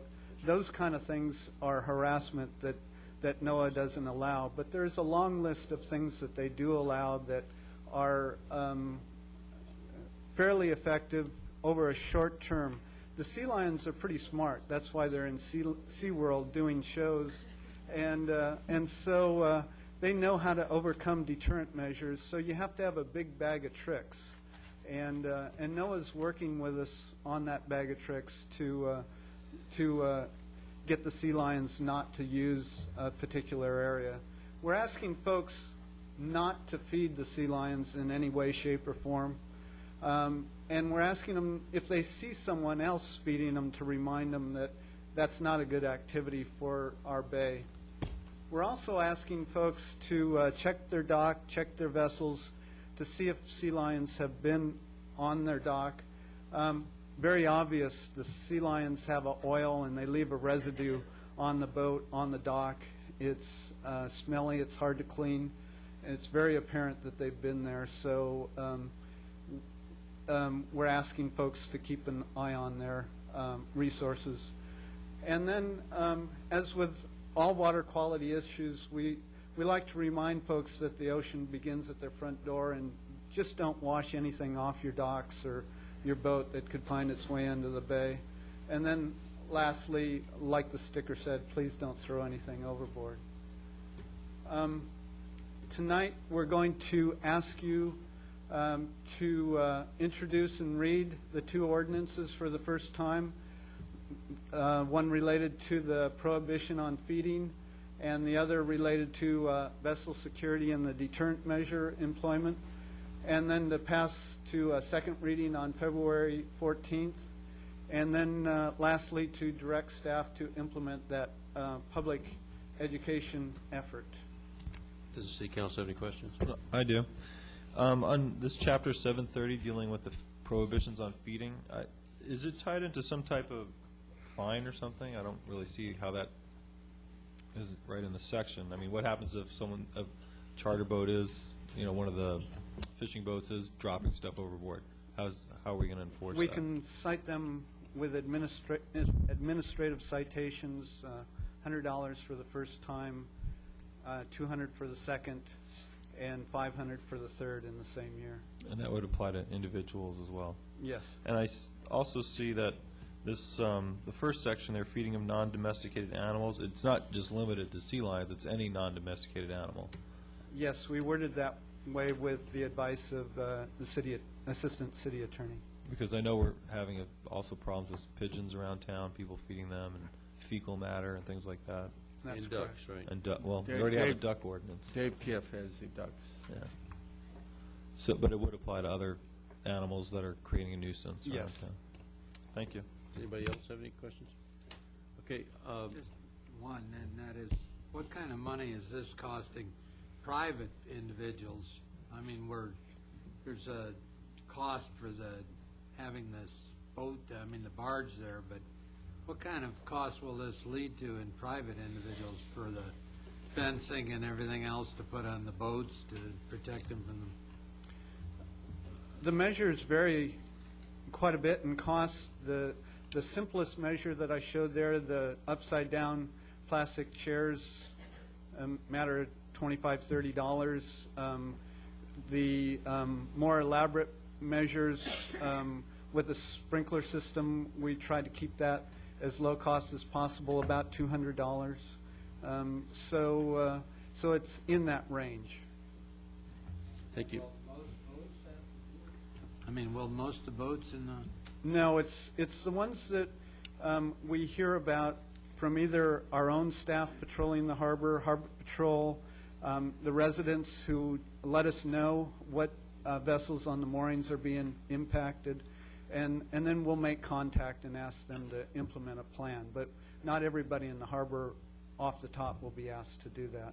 There's a lot of boats that aren't impacted.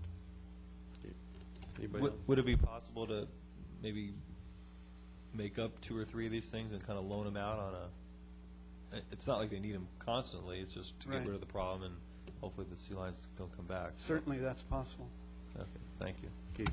I'm going to open this up to the public, but we're running a little bit short on time, so that if you have comments related to or questions related to the technicalities of the ordinance that you feel need to be clarified, then that's what we really like to receive. If you're in favor or against the ordinance, I'd like to hear that, to save that for tonight, so that if you have some technical questions, that's sort of what a study session is for, to discuss, and then remember, please, if you just are for or against, that can be heard tonight.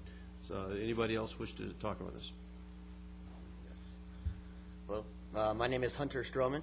I'm the manager of Marina Water Sports by the Fun Zone. I believe that in adopting this ordinance, it will help our population problem with sea lions, but we also need to concentrate on other undomesticated animals. Using this ordinance, we need to get rid of some pigeons. We have the overpopulation. I've seen the population of pigeons double in the last 2 years because of a constant feeding in the Balboa Fun Zone and next to the Newport Pier. If you guys know where I'm talking about there. I should not have to explain how unhealthy the raw pigeon feces is to children and adults that walk barefooted or eat lunch in the grass. When it dries out, it gets airborne. We all get to inhale it in these windy days. The overall look and charm of the Fun Zone area has been compromised. It looks really run down. The awnings are not so colorful anymore. It is now a feeding zoo for pigeons and sea lions. Everybody wants to come down and not pay money, but to feed animals for entertainment. Overpopulation of any animal is more of a problem when there's no control. Okay, did you have a specific question you wanted to ask about No, the I ordinance? apologize. It I'm sounds not going to like be you- able to be here tonight. Okay. So I wanted to get this out now. Sorry. Okay, and the ordinance does cover pigeons. Okay, excellent. And other undomesticated animals. Thank you very much. Thank you. Anybody else? Okay, the next, all right, come ahead. Remember, we're talking about technicalities and clarifications. I haven't lost my hearing yet, but Okay. 1222 East Balboa Boulevard, Brian Ozonian. I'm concerned that as a homeowner, I may be fined. In the PowerPoint presentation, if I'm reading between the lines of citations, I'm concerned that one day I'll get an administrative citation. Was that, did I read that right in the presentation? Mr. Mayor, Brian, I live on the bay. We're a no discharge bay, so if you're hosing off your patio and there's any matter out there, that's illegal. Just so Excuse you me, I know. meant about the sea lions sea on lion. the dock. Oh, I I'm think sorry. that I read the same thing that he did. Can you comment on, I believe it had to do with the second portion on structures and hauling out on structures. Can you let him know what the ordinance provides for that? Yes, he is correct. If they haven't attempted a deterrent measure in 30 days, ignore our notice, or effect some deterrent measure 7 days after the follow-up notice, then we will, or we can cite. We're reserving that for folks that just ignore us completely. If they're working with us in trying to deter the sea lions and they're not successful, we will not cite for that. Tom, what do you suggest on docks? I think it's a little bit more difficult problem, actually. We've noted on Harbor Island several docks that have used the sprinkler system tied into their hose bib on the dock, and it works very effectively in controlling birds and sea lions. So we've seen that work really well. John Crow just went out there and banged a stick on the dock, and they jumped off. And so it's just staying on top of it. If the sea lions are bothered enough by human activity, they will not take over an area. It's those areas where they get free run of the dock for weeks and months on end. It's just like kids at home. Okay. I hope that answers your question. Real quickly, I like your suggestion, council member, about a loan-out program. If there's a problem on our dock and we happen to be away for 2 weeks, we come back with a citation, I'm sure if we had some type of 30-day loan on this device that supposedly is so well done and information, 30 days would deter them and they'd not have the habit of coming back. So I'd be in favor of that. Thank you. Anybody else?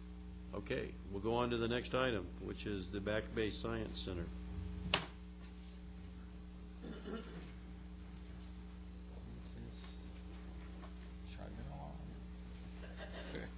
Sorry, I didn't make that statement on the sea bass to start with.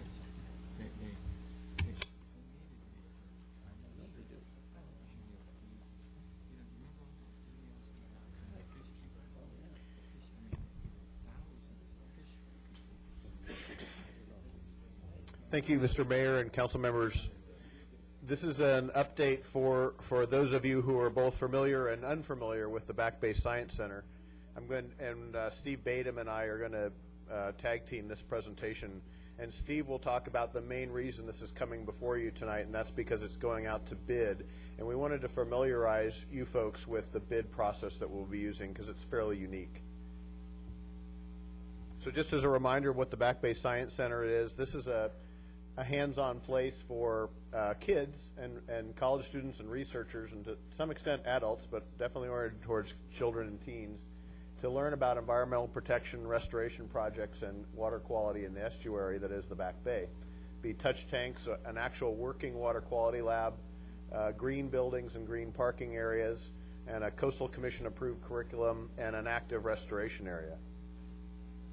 The partners, just for reminder, in this project are the California Department of Fish and Game, the County of Orange, UCI, the Naturalists and Friends, Newport Bay Naturalists and Friends, the city itself, the California Coastal Commission, the State Coastal Conservancy, and the MyOcean Group, along with the Pacific Life Foundation.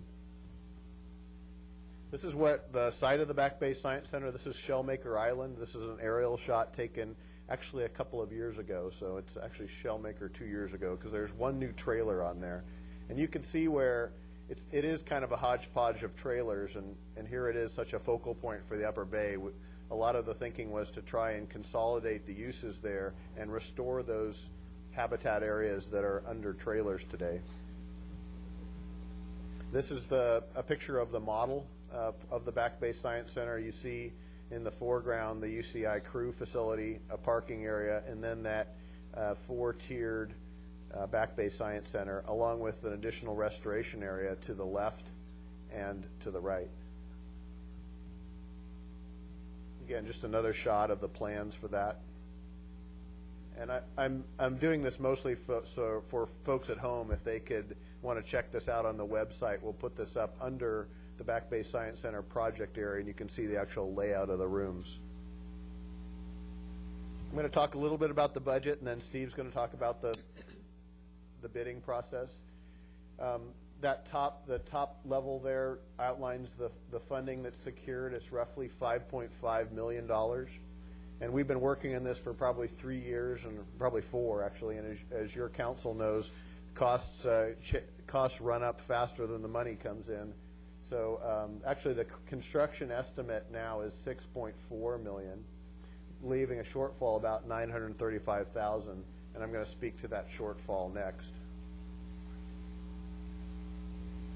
We believe in working with the company that would likely be managing the construction, that we can whittle the shortfall down to about $150,000, which I think is probably addressable throughout the bid process. And indeed, we may have to come back to the council and suggest that be covered by the council if you are so amenable.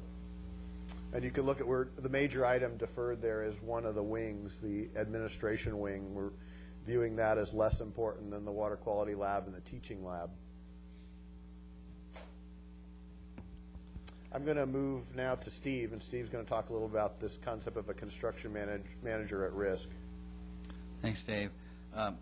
Mayor and council, as Dave has already pointed out, as you can see by the previous slide, we do have some financial hurdles that we have to deal with, and there may be some opportunities to reduce the amount of the work, do some value engineering in this process.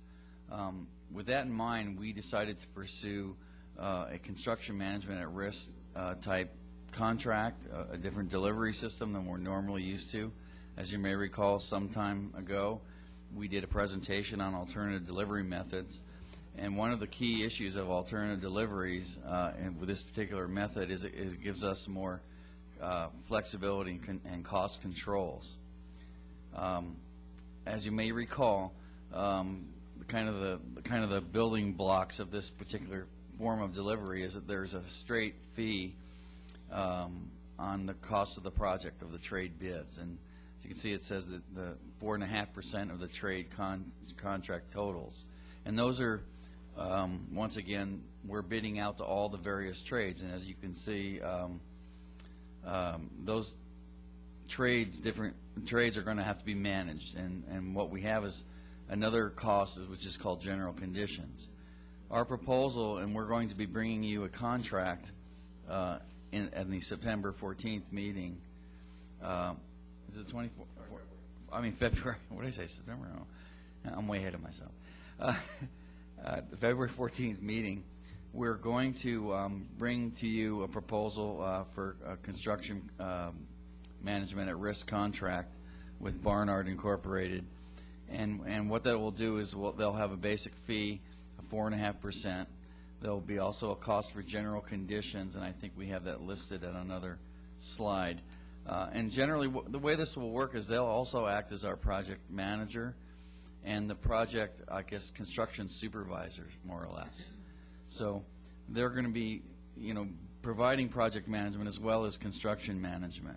And we're going to need to pay them for the general conditions, the general overhead that would normally have been covered by like a prime contractor. Once again, the trade contracts will be bid out separately. There are going to be 16 different trade contracts.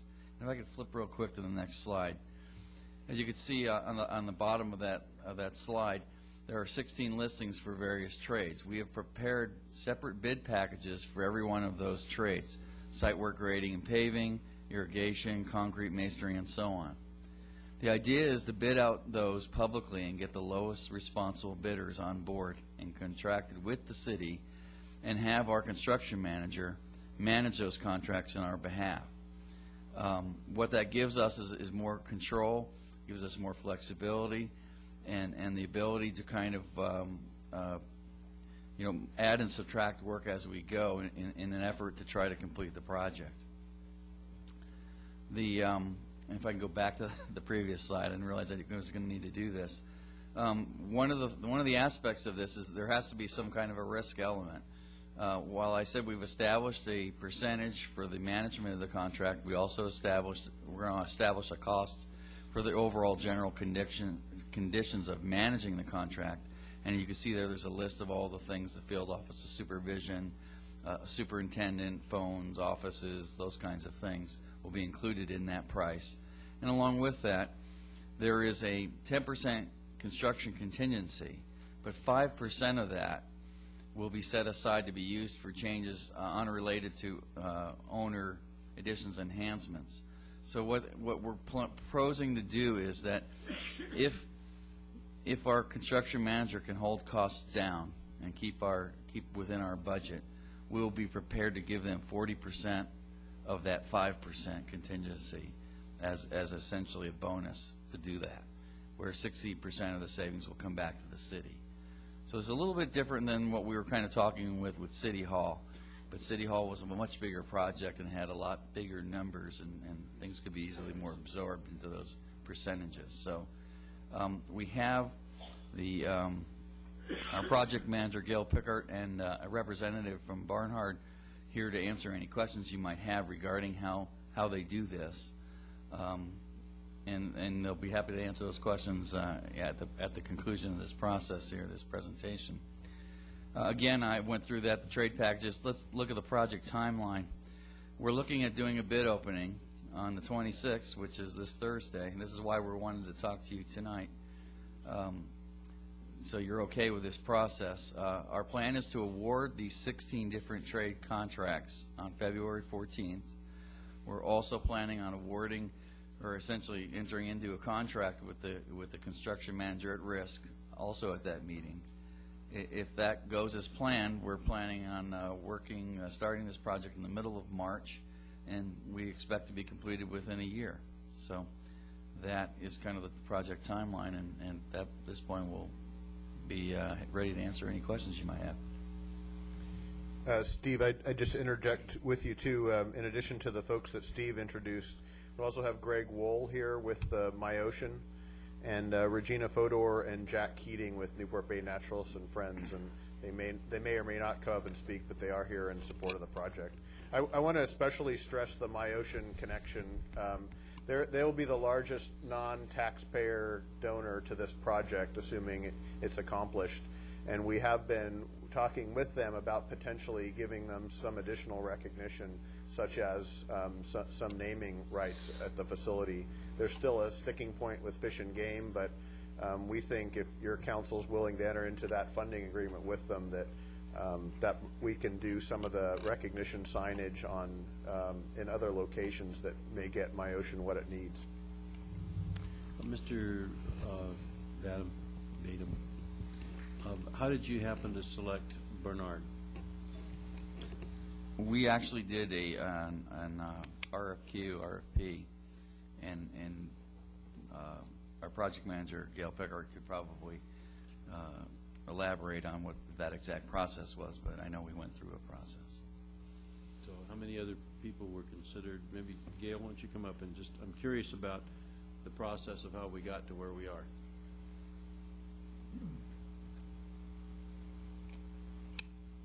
Thank you, Mayor, members of the council.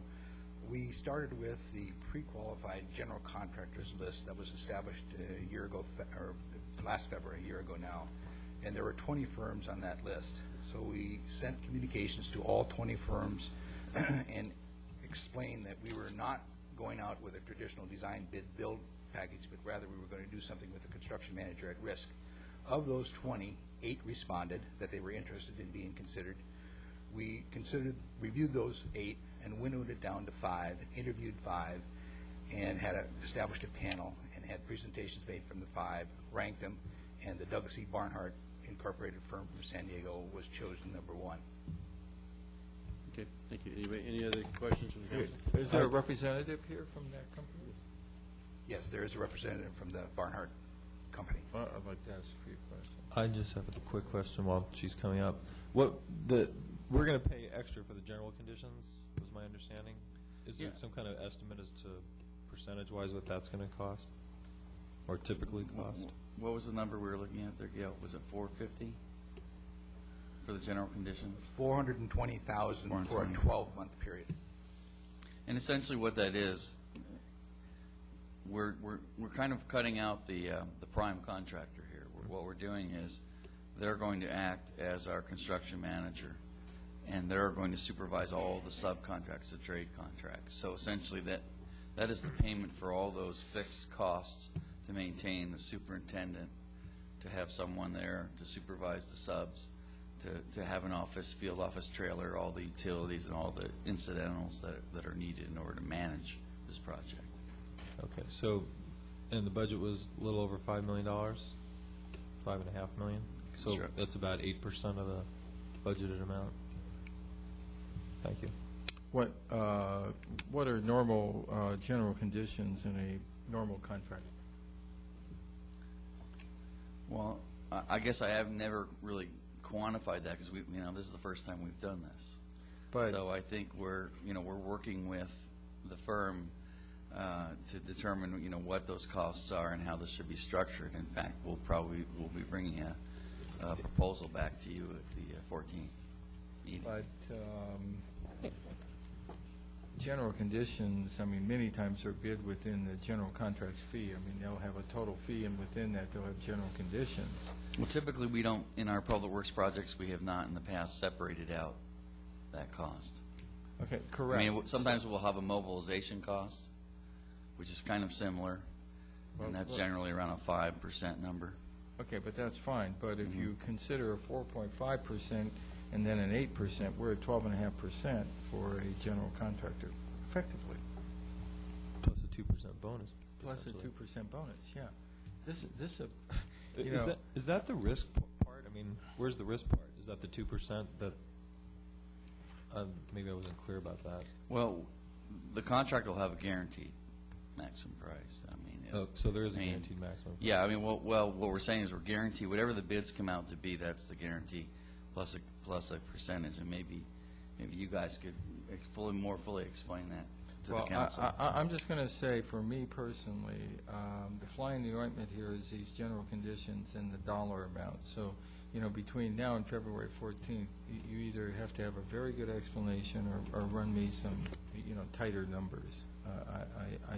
I'm very uncomfortable with what appears to be 8% plus 4.5, 12.5%. It's a very expensive contract at the end of the day. So that's just where I'm thinking. Mr. Mayor, members of the council, my name is Glenna Hoekstra. I'm the Senior Vice President with Douglas E. Barnhart Incorporated. Thank you for having us here today. A couple of items that I wanted to just maybe clarify. The guaranteed maximum price is the at-risk portion of this contract. So after the bids are received, we are guaranteeing we'll be bringing to you a number at the February 14th meeting that is the maximum amount that the city will be liable for paying for this project.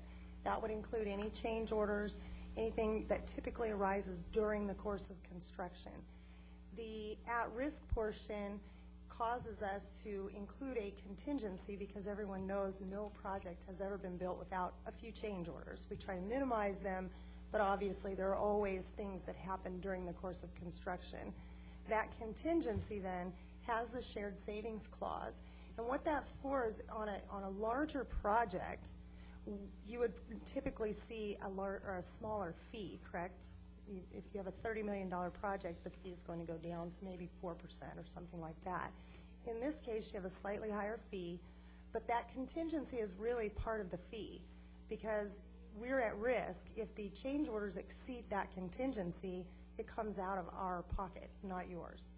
And so that's why the contingency is put into the contract to pay for those things that do happen during the course of construction. Very quickly, I know you're running late, but on the general conditions cost, we are also a general contractor, by the way. We're not just an agency construction manager. We actually build with our own crews every day. But to give you an idea of some of the costs that we incur, hard costs to have things on site to run projects, a superintendent in today's market with burden is running about $130,000 a year hard cost. Okay, that is hard cost between his paycheck and what we pay in taxes, pension, all of insurance and that sort of thing. A project manager will run $150,000 and up in today's market. A clerk around $50,000 in today's market. That's hard costs. So if the cost of those people being on your site for 1 year, plus the trailers, about $11,000 to $15,000 to keep the trailers with power and phones and all of those things. We provide a scheduler who maintains the project schedule for your 16 trade contractors. A part-time scheduler, and I'm figuring about 4 hours a month, is about $8,000 a year. So that's what adds up to that $420,000. Typical general conditions that a general contractor is going to charge you runs about $35,000 a month on a small project, going up to 50, 60. I've had it 70 or 80,000 on very, very large projects. That is not a profit center. The overhead and profit of 4.5% is just that. It's overhead and profit. These are hard costs that we could have put into the trade contracts, but we felt this was better because then you control the cost and you control if a fence gets blown down. You call us as opposed to trying to hunt down the trade contractor. Mr. Mayor, Ms. Hoekstra, I thank you for that. With that, but with my comment, then you just need to delineate, detail that when we come here on the 14th. We'll be happy to do so. Thank you. Does anybody else have any other questions? Yes, I did. Okay, Leslie? Dave, I was noticing the long list of partners with this project, and what has been your experience in terms of this partnership model on this project, and maybe you can even expand into what we may be looking at the future of the Back Bay as well, if you can maybe speak to the partnership. Yeah, Councilmember Daigle, I think in developing this project for probably the past at least 4 years, maybe longer, I think this has been an opportunity where a lot of folks with not diverse interests in the Bay, but certainly diverse constituencies, and who have typically been used to working on their own, have come together in a project that all of the parties seem to agree is extremely beneficial to the Bay. So hopefully this could become a model for future cooperation on other projects. I know I support very much the direction that this is moving in. I see from MyOcean Greg Wohl here today, and also Jack Keating and Regina from Upper Newport Back Bay, and they're all people and organizations that are really vital to our future of the Back Bay. And I think in terms of this particular facility, one of the benefits is the educational component, and will continue to cultivate future stewardship of the bay. So I'm very much behind this project, and I support it. I'm hopeful that we can work out the construction details, and thanks for coming here today. Thank you. Anybody else? Okay. Is there anybody else from the audience that would like to speak on this item? Please step forward.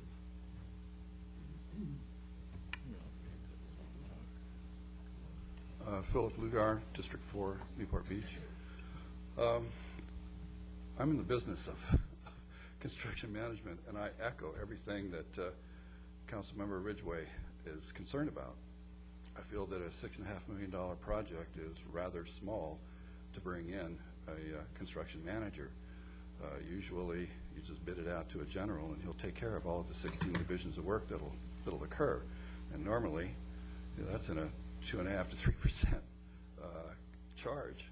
Maybe in today's market, people have bumped it up a little bit, but I collect bids almost on a weekly basis. And I'm in the medical area, and I find that this particular project is not that sophisticated and doesn't require a separate contract to manage 16 divisions of work that are normal to a small or mid-sized project such as this. I've got a lot of questions on this. That is, if you're going to give a bonus, is there liquidated damages included for the schedule? I mean, they've got a year-long contract, but what's the duration of the project? Also, if you're going to have a construction manager, usually they will manage on behalf of the client, the architect, the contractor. They'll collect all the bids. They'll give you a guaranteed maximum price, and you're off and running. But in this case, it appears that the city has already had it designed, has already put out the individual bid packages, will also collect and review all of the bids and award the bids. There isn't that much left for the construction manager to do for $450,000. Everything that the representative from Barnhart has stated is true. You know, they will provide all of this, but I think it's a real fat contract and a rather small project to manage, and a rather unsophisticated project to manage. I'm in favor of the project. I think it's great. I hope it comes about, but I'd like it to come about at a little bit less expense. Thank you. Mr. Kiff? Mayor Webb, I just want to make a couple of quick comments to Phil's comments.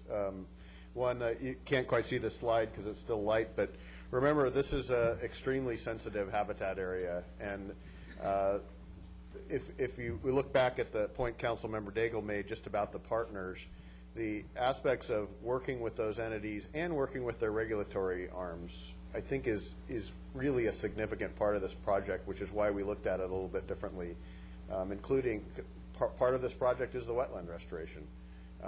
So it isn't as simple as it might look. It's not as simple as just sitting a building on regular non-tidelands ground.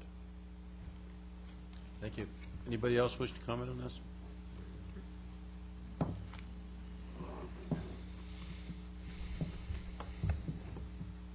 Yes, Mayor, Council.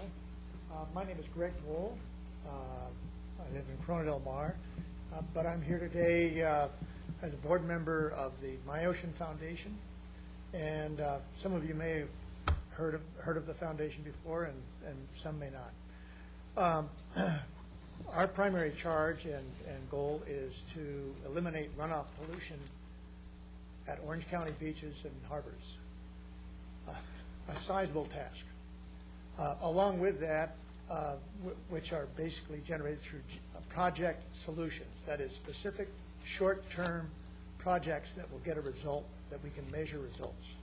Secondly, we are also involved with the education of both youth and adults with regard to runoff pollution, and because it's a subject that a lot of people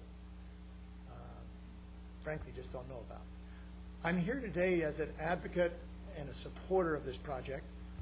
We have been to the site numerous times. We've worked with Dave Kiff and his department.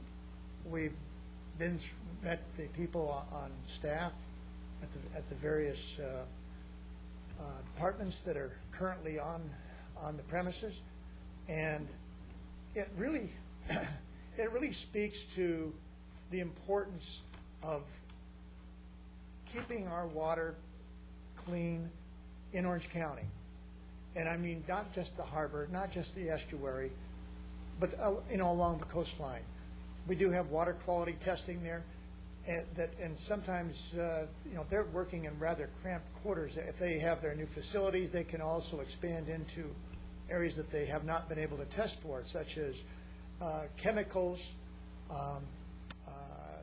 any metals. The only thing that they're testing for now is bacteriological testing for each of the beaches throughout Orange County. It will also be a recreational. I know that you've been through a lot of this, but I have to mention that through recreation and through the education on premises, I think it makes a lot of sense. And I think that its locale, the layout that the staff has put together, it certainly meets with garnering our support.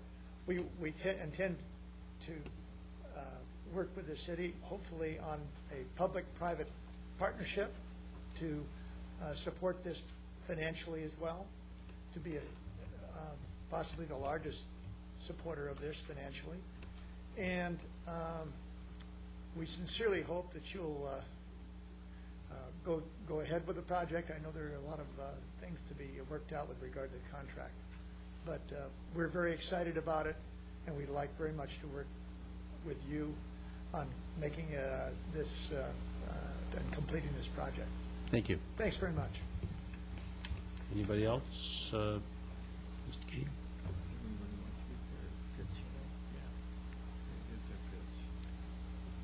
Mr. Mayor and City Council members, I'm Jack Keating. I've been with the Newport Bay Naturalists and Friends ever since I retired from McDonnell Douglas in 1990. Had a lot of fun, and I think this project is one of the most exciting things that I think has come down the pike. And obviously, we strongly support it, especially the collaboration opportunities with all those agencies involved. On the contract side, I just wanted to compliment the city. I think that the approach that is being taken to contracting for this job is very creative and very different. I was director of contracts for McDonnell Douglas for a while, and I just wish that we'd had some creative ways of doing contracting as we have with this contractor at risk approach. So I have a lot of experience with firm fixed price contracts, cost plus type contracts, and incentive contracts, but nothing quite as creative as this. And I think because of the nature of what we're contracting for, namely this very important habitat area that Mr. Kiff mentioned, but I think that we really need to stretch our imaginations a little bit and use a contracting approach that may be a little bit new to some of us. So thank you very much. Thank you. Okay, I'll close. Did you want to speak? Okay. Mayor and City Council members, my name is Regina Fodor. I live at 2025 Avenida Chico, Newport Beach, and I am the current president of the Newport Bay Naturalists and Friends. And I just want to echo Jack's statements in terms of applauding you with our 150-member volunteer force that spend weekends and weekdays educating and outreaching to citizens of Newport Beach and all of Orange County on the value of the Back Bay. And just as a note, we're doing lots of education classes through those trailers. Kids can learn in trailers. Kids can learn anywhere that you put on good education programs. But I think the foresight and leadership that the city has shown in pulling together this project and trying to get it off the ground and get it off the ground in a reasonable financial perspective, and also in a perspective that leads to flexibility for future growth. As you notice, one of the wings is the pad will be built for it, but it will be added at a later date. The two things that I would plead for, and which are going to be accomplished in this Back Bay Science Center, are very good, excellent, top-notch, world-class science. I don't know what other adjectives I can throw in there, to give us a better understanding for what goes on in estuaries. And this can help us in enforcing current laws and looking at future ordinances to to get the kind of water quality that we all want for Newport Bay. And the second thing is education. Currently, this past year, actually our latest figures are 2004, we educated 44 different classes and over 2,300 students. We look forward so much to increasing that number to, I would say, even doubling that number when the Back Bay Marine Science Center will be taking place. And every child educated on the value of marine science becomes an adult who is much more and better informed on the value of an estuary and the value of clean water and good beaches and all the things that we do value here in Newport Beach. So I applaud you for what you've done and wish you luck in continuing and constructing this project. Thank you. Thank you. And your organizations have been a great benefit in the educational program. Okay, I think I'll close that off. Mr. Ridgway? I just want to make a follow-up. My son's a sophomore at Newport Harbor, and I'm just very happy to say that Newport Harbor's science classes are very involved in the Back Bay estuary, Bolsa Chica, and Crystal Cove. So I can't tell you how many times I visited now this year, and I guess I got another couple of years with more kids. Our high schools are very involved, and you guys are great adjuncts to that. Okay, thank you. I think that when you come back with this contract, though, that Mr. Ridgway had requested that you at least do a little bit of analysis and comparison related to the unique items, the general conditions and fees, to where you can give us some sort of comparison of how this this compares to a normal contract that we would have out there. I know it's very difficult to say every contractor bids 10% into his contract or 15% or 12%, but I think this is what we're really looking for is how does this, are we paying too much or too little, or how does this work? Well, first of all, I don't want to take away the creativity. I agree with Jack that there has been some creativity by our public works people. I applaud them. I just want to make sure we're getting value for our money, and I have some concern, and I voiced that concern, so if we have more information. But, yeah, we're cutting the edge here a little bit, and I think we kind of encouraged Public Works to do that, and they went out and did it. You got rid of that stodgy public works director. Yeah, that old guy. Okay. The next item is our general plan update. Ms. Wood, would you like to get us going? Very briefly, Mr. Mayor. At the meeting of January 10th, the City Council decided to reconsider the inclusion of two optional elements in the general plan update, arts and culture and historic resources. And now is the time for the council to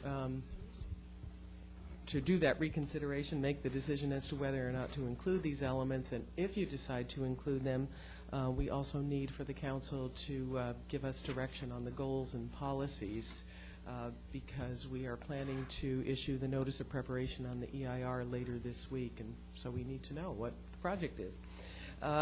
Attached to your staff report are drafts of the elements, and in our usual fashion, we have shown you the changes that were made during review by the General Plan Advisory Committee, and those are shown in blue, strikeout, and underline.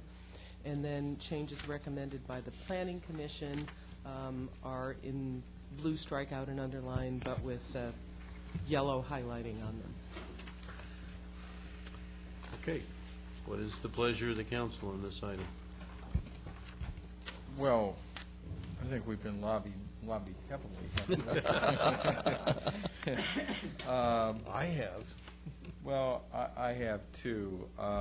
My only question of staff, well, first of all, I have one question for Sharon. Where's the BK Stone building? Anybody? Is that in the historic resources? Yeah, it's the oldest commercial structure in Monton? BK Stone building. Okay, nobody knows. Perfect. I'm not the only one that didn't know where the BK. Don doesn't know later on. I don't think it exists. I don't either. They meant the Beak building. I had, no, BK Stone. Oh, Beak, BK, B-E-K. That means it's got to be older than Pavilion. I don't know. No, it's just the oldest commercial building. I'm Pavilion is sure a it's in our inventory of historic resources, Okay, so well, we can that's check. your, before tonight's meeting, let's find out where the BK Stone building is. My comments to the people that I met with was fairly simple. I don't have a problem putting this in, either one in the general plan, as long as it doesn't impair our ability. I have some modifications. I certainly think there's some funding language here that needs to be worked on. But as long as it doesn't impair the general plan, the 7 mandatory provisions of the general plan, then I don't have a problem with this. And unless you can make a compelling case, that's pretty strong, I actually am supportive of what these elements have. Again, with some modifications, I think certainly I would make a comment under 1.2 of the arts and culture. The city should encourage artwork to be installed and funded by private developers for larger residential and commercial projects. I think that needs to be toned down just a little bit. And if somebody can come up with some language that is more neutered, I'd be happy. And the same with 3.5. It says, encourage the city council to increase funding for the arts and maintain consistent levels of funding. Well, that goes to our annual budget, in June, and I don't know what that means. It's too broad, too open for me. Well, you have a city council, and the city council adopts the general plan, so you really shouldn't be encouraging the city council to do something in the general plan. I think that we're doing it.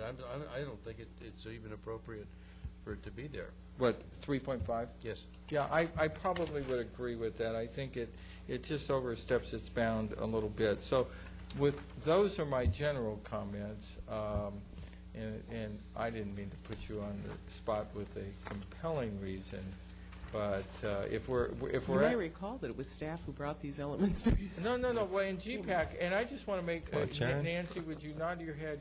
GPAC really would like to have these things incorporated. You know what? That's good enough for me. And I think that we have I think that we have a community, a very mature community, and that one of the things that comes along with, usually with mature communities, is an arts and culture program. And so I feel very strongly that and I support also this, adding this in as an element. Mr. Selich. Yeah, what language would you suggest on policy 1.2? I'm kind of reading that and trying to figure out what we would substitute there. 1.2, it says the city should encourage artwork to be installed and funded by private developers. Well, that starts to mandate, kind of like Brea. I felt for larger residential and commercial projects, well, what is larger, number one? How much funding? Let me say, I built 3 centers in Brea years ago. I felt very exacted. I felt extorted, quite candidly. And I didn't even get to pick the art. It was ugly. I had to build an oil derrick. It was the most incredible thing. So, I think that there was some suggested language that came from the Arts Commission to all of you by email, and I didn't print that out, assuming I've that you had had all seen 1,000 emails. Can somebody come up and read that new language? The language that was recommended, let me start with 1.1, which is public projects. Why don't we ask maybe the arts commissioners to come up, or whoever's representing them? No, you don't want them all. No, just Kerwin. Yeah, he said representing them to assist us with this process. Well, good evening, ladies and gentlemen. Again, as you know, I'm Dr. Kerwin Rockefeller. I live at 25 Altino, Newport Coast, in District Number 6. I'm also the Director of Arts and Humanities Continuing Education at UCI, and as you know, I'm the Chairman of the Newport Beach Arts Commission. You do have some verbiage there that I think was actually the revisions that came from GPAC and Planning Commission. I do have extra copies of the wording and the verbiage that the Arts Commission has undertaken. I'd like to give that to you tonight. I do have some prepared comments which I think may address some of these issues if I can. I'm here tonight on behalf of all of my commissioners, the Newport Beach Arts Foundation, and Lila Crespin, member of the GPAC committee, who is also here tonight, to ask you to reconsider, as asked by GPAC members, the arts and cultural element within the general plan. I personally, having lived here for about 8 years now, feel that it's a good assumption to make that quality of life is important for all residents of Newport Beach. Certainly, quality of life includes safe streets, balanced growth, low traffic density, clean air, and clean water. Those of us in the arts community believe that the arts and cultural amenities also contribute greatly to the quality of life in this community. For us, the arts aren't optional. They're not borderline, but rather they enhance an individual community, individual lives, and they have a positive effect on the public sphere. To this end, I'd like to make 3 specific points. First, the arts are good business, and they're important to our community. Nationally, the nonprofit arts sector is a $134 billion industry. I don't have figures specifically to Orange County, although I attended a conference yesterday. We are attempting to quantify that. I know, for instance, that the city of Laguna Beach is now starting an economic impact study on the arts in their community. I have also learned today that Pacific Symphony and the Philharmonic Society, Newport Beach residents make up their largest group of series subscribers for season tickets. They are their highest contributors to their fundraising campaign. I know that South Coast Repertory also has let me know today, Newport Beach residents as a city constitute their highest season ticket subscribers and their single ticket sales. In April of 2004, Dr. Sam Gilmore, sociologist, and myself, both of us are with UCI, we conducted a research study on the Newport Beach Film Festival. While only focusing on the Newport Beach Film Festival, nonetheless we found very relevant information that we feel can be generalized to the larger Newport Beach community. With a statistically significant response rate, this research illustrates the importance of arts and cultural resources within our city. In this research, over 69% of the respondents have a college or graduate degree. 52% have incomes over $100,000, and in fact, 11% have incomes over $200,000. In short, these respondents from this survey are highly sophisticated, intelligent, they're well-traveled, who expect quality cultural arts activities. In addition to the specific questions related to the film festival, we did ask one very important question. The question was, in what ways do you think arts and culture contribute to the quality of life in Newport Beach? Overwhelmingly, 92% of the respondents to this research believe arts and cultures create civic pride while teaching children the value of the arts. On a national level, that's 98%. So we're very close to the national level there of expectation. 75% state that arts and culture increase cultural tourism and economic development while contributing to cultural equality. And 70% believe that the arts and culture not only increase multicultural communication, but increase understanding of cultural diversity. These are good things for society. Only 4% of the respondents do not believe that arts and culture contribute to anything in Newport Beach. I think 4% is a very small rate. Dr. Gilmore and I are planning to do a follow-up research project this year for the film festival to ascertain more complete information on the economic impact of this particular festival to our community.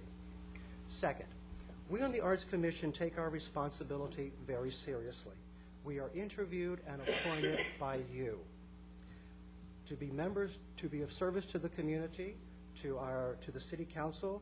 This is our home as well. Members of the Arts Commission are trained, educated, and experienced in matters pertaining to arts and cultural resources. We are dedicated to supporting this and all future city councils, executive leadership, and staff of the City Hall in navigating the territory that will come with inclusion of this addition to the general plan. We are very enthusiastic and look forward to being active ambassadors on behalf of the general plan to the community and the voting constituency of this community as we head towards the November 2006 election. Third, one of our goals is to amend the existing and the very important policies already set in place by the City Council to ensure strong communication links between ourselves you and members of the community. Most importantly, we're here to partner with you and to help you. It's not about being divisive. It's not about one against another. We are looking at consensus and bringing the conversation together. You'll notice that the verbiage in the element that I've given you today has been changed to reflect the Arts Commission and GPAC's original intention. Speaking for the Arts Commission, it never was and never has been our intention to mandate art for public developers. Rather, our intention has always been to encourage the inclusion of this element in the general plan as the first step among many that communicates a vision and a long-term commitment to cultural quality of life in Newport Beach. In closing, we on the Arts Commission, the Arts Foundation, and in the arts community believe that the city of Newport Beach can make a significant contribution not only to the quality of life in our community, but to the entire Orange County region. As cultural tourism increases for coastal communities, we have the opportunity to stand alongside Costa Mesa, which brands itself as the City of the Arts, Huntington Beach, which does include a cultural element in their general plan, and Laguna Beach, without question, well known for its arts and cultural resources. The general plan is a guideline for how our community will grow over the years. As we look into the future, I would invite you to imagine where our city could be and what it could look like in 5, 10, 15, or 20 years. We've made a lot of progress in the last 5 years, but just think of where we could be. Tonight, we can choose to support the arts and cultural resources for intrinsic and economic public-private benefits. By doing so, we deliver a strong message to the residents of Newport Beach for their continued prosperity. We're certainly open to any suggestions and changes in the wording, and thank you for your time. Mr. Mayor? Thank you. Ms. Daigle? Kerwin, thank you for your comments, and I think what you just did was what our constituent groups did on the Upper Newport Back Bay. They were able to... I'm sorry, I don't hear well, and I even put new batteries in tonight. Okay.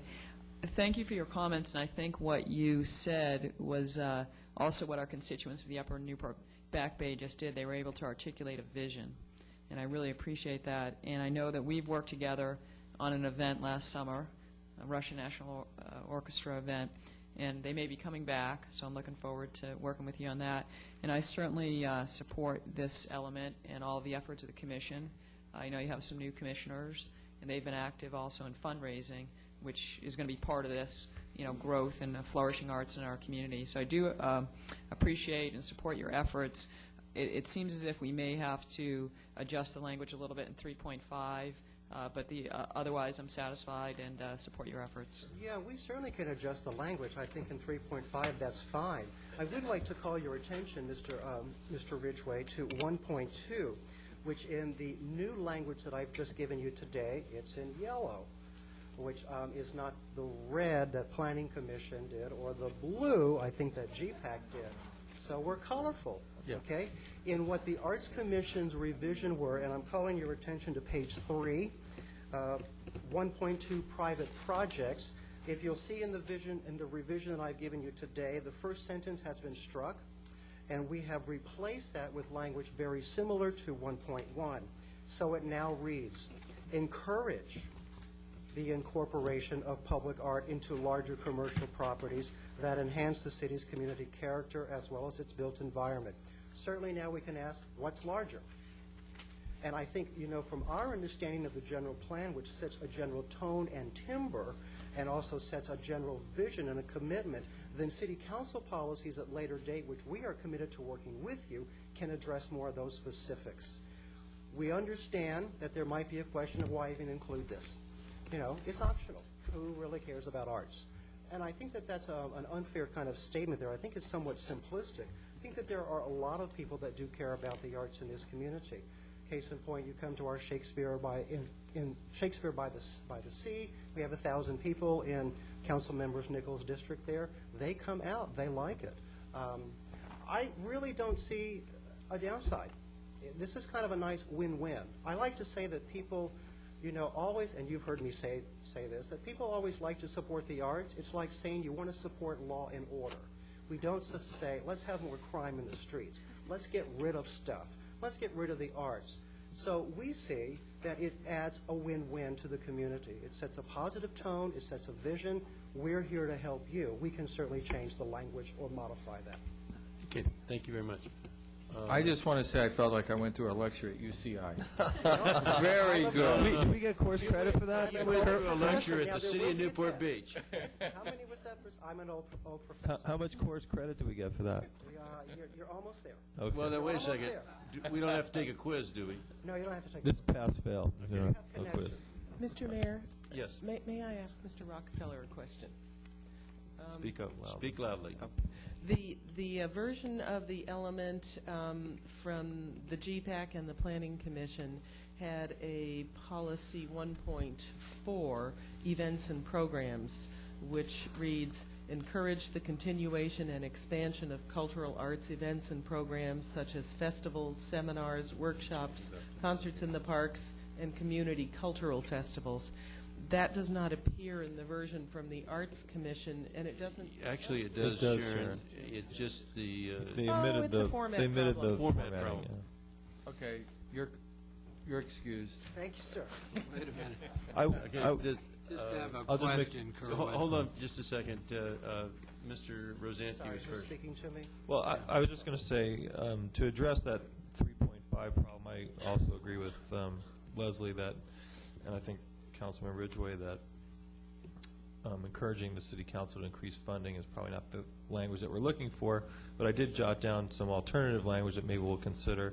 And I wrote here, provide adequate and consistent funding for the arts in Newport Beach. And I think that really probably sums up the essence of what they were looking for, is that they want to, they're hoping that the council will support the arts and with funding. Works for me. I think that I could support consistent funding because I'm not real sure who's going to define adequate. Exactly. We are, because we vote for it. Well- Mr. Nichols had to Just wanted to make the a comment. question, public art, that's not in quotes, but what do you mean by that? Well, I think that's really a discussion and an explanation that since I'm a professor, I might need my PowerPoint. It's a very lengthy answer. Public art, in fact, let me look at how, I can look at how Brea or Huntington Beach actually defines that. There are very specific definitions, and I just feel like I don't want to misspeak right now. Public art, certainly beauty's in the eye of the beholder. Art's in the eye of the beholder. The more important issue for us is that you have trained individuals that can help you determine that. And, of course, your city council, you can make the ultimate determination. Well, if we haven't defined it, would you mind taking it out, the public portion?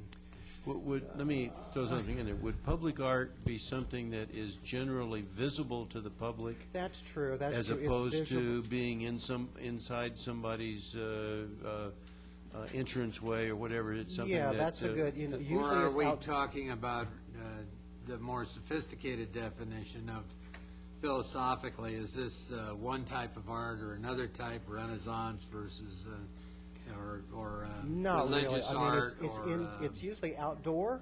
There can be public art. This is public art because it's in a public space. It really refers to where it's located.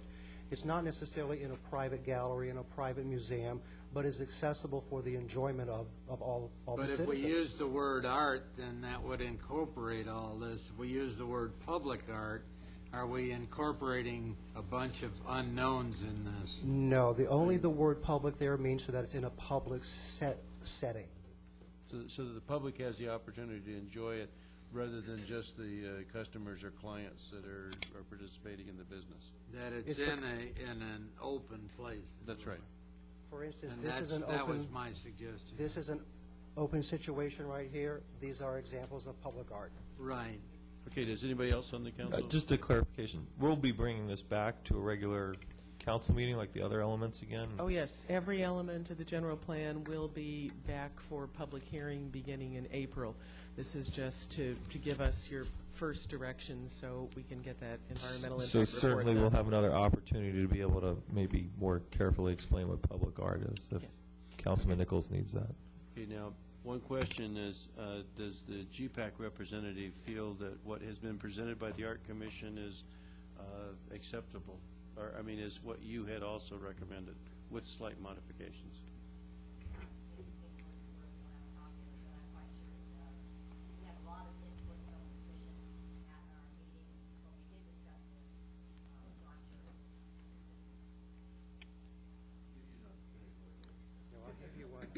Well, certainly GPAC will be coming, will be looking at this, and Nancy will be at that meeting, and she can make, No, it's not going back to GPAC well, unless the in the council sense that tells she'll us have a to. chance to review it, and I'm assuming Nancy will be here, and she can comment on consistency or lack thereof at Okay. that time. All right, so I guess to move this item on, does the council have any problems with the wording that's been presented, with the exception of changing item 3.5? Do you wish to take Council Members Rosansky's modification, which means adequate consistency? I just make a comment. We can't take any action. Is there any action proposed? No. on this? No, but what We're the making council's, recommendations on that, too. Yeah, I guess, if you want to do a poll, we don't vote. I have no objection to what Councilmember Rosansky suggested. Thank you. Mr. Mayor, I would say that, I see with that wording, in the future, it's going to be debated very much to where you're going to have commissioners come and say, we're not receiving adequate funding. And if council says, yes, you are receiving adequate funding, then the debate is going to be over whether the general plan is being fulfilled. And I don't know how you get around that. I just foresee, it being a battleground. What about the word just consistent without adequate? How about funding? Actually, funny, and we fund them now, but it's so paltry. I think it's like 25,000. Yeah, poultry. 59,000. We'll provide you with poultry With funding. chicken feed. I have 59,000. suggested. Sharon, do you have a Mr. Mayor? suggestion? Yeah, I had Okay. consider city contributions to funding for arts and culture. And then the idea would be you'd consider it every year during the budget process. That's perfect. Okay, I like that. That's perfect. We want to set up a fight. We like angst. I think that's a little too watered down, personally. I would dispute, we consider a lot of things. That doesn't mean anything. We've said nothing by saying that, which I think was your goal, but I don't think that was the goal of the Arts Commissioners in Why coming don't we here just today. say provide funding? I would settle for provide funding for the arts in Newport Beach. We already do. So, Let's continue. no problem then, no problemo. Okay, you have your direction. We've said Come back with provide funding. something, make it so number 2. Okay. There you go.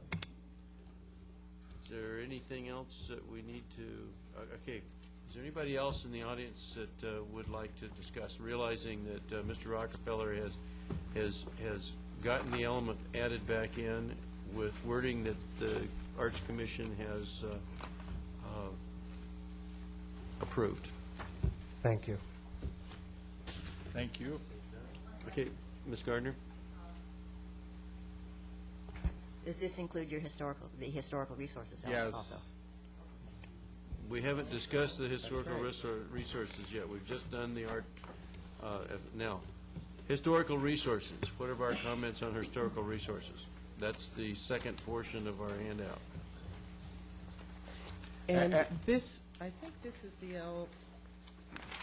you spent more time on one element than the other the first time around. I think we spent more time on the arts, didn't we? I thought so. Oh, did we then? More time on historic last time. And Did we decide that there would be no more historical buildings, and that was the end of it?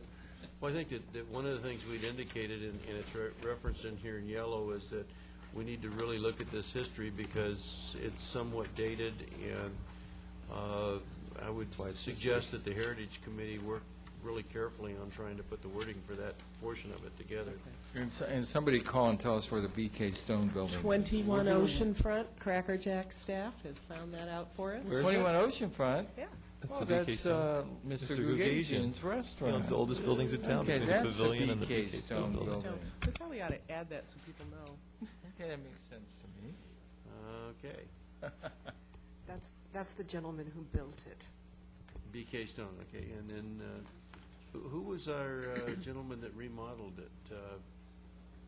Oh, that was Rick Lawrence. Rick Lawrence. Rick.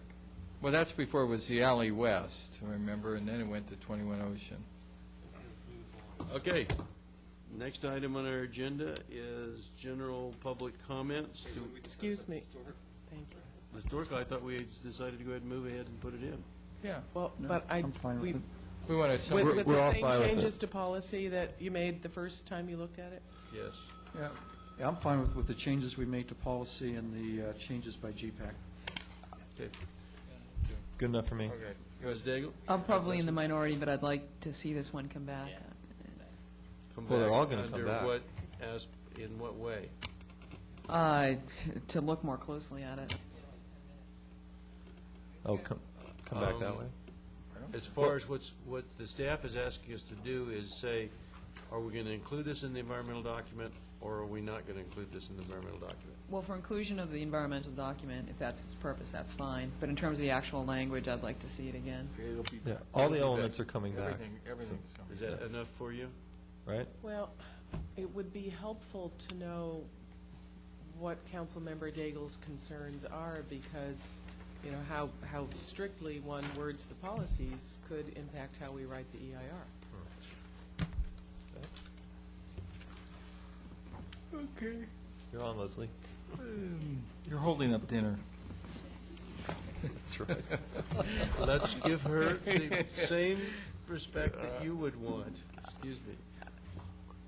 It's impossible. Oh. I think I've been shot. We're hungry. Good, Leslie, I like that. Thank you. My training wheel still on? Nevertheless, I think that what I'd be concerned about is duplications with the state and federal laws. I mean, if we're sort of duplicating those protections, I mean, does staff see any areas where we're duplicating that? No. Okay. And then what do you view as areas that we're enhancing or adding protections that state and federal law don't already provide? Well, the state and the federal laws don't usually come into play unless a site or a structure is placed on one of those registers. And I think we have only one building on the National Register, and that's the Pavilion. And we may have some others that are eligible, but, you know, we can also... The Schindler, or... Lavelle House. Yes, okay, Lavelle House. probably a couple, but not that many. And then you can also have a register at the local level, which we have, and our register is very small. We have a much longer inventory, but we've never taken the step to go from inventory to register for the majority of those structures. And that's something that some communities decide to do and others don't think is necessary. Who will determine what property and what buildings are placed on the register? The way the city council policy is written, it goes to the Parks, Beaches, and Recreation Commission for recommendation, and then to the city council for the decision. And what are the ramifications if your property is on this register? I think the greatest impact is that then it's recognized as a historic resource. So if there's a proposal to change the building, to demolish the building, then you have a potential environmental impact that needs to be analyzed. See, it's not something that the city forces on people usually. It's something that the people ask for themselves. Not entirely. Years ago, there were a couple council people who tried to prevent demolition of buildings by putting them the China House. They tried to petition for that to be put on the National Register. And, you know, the owner didn't like that, but it can be abused. That was a good example of abuse.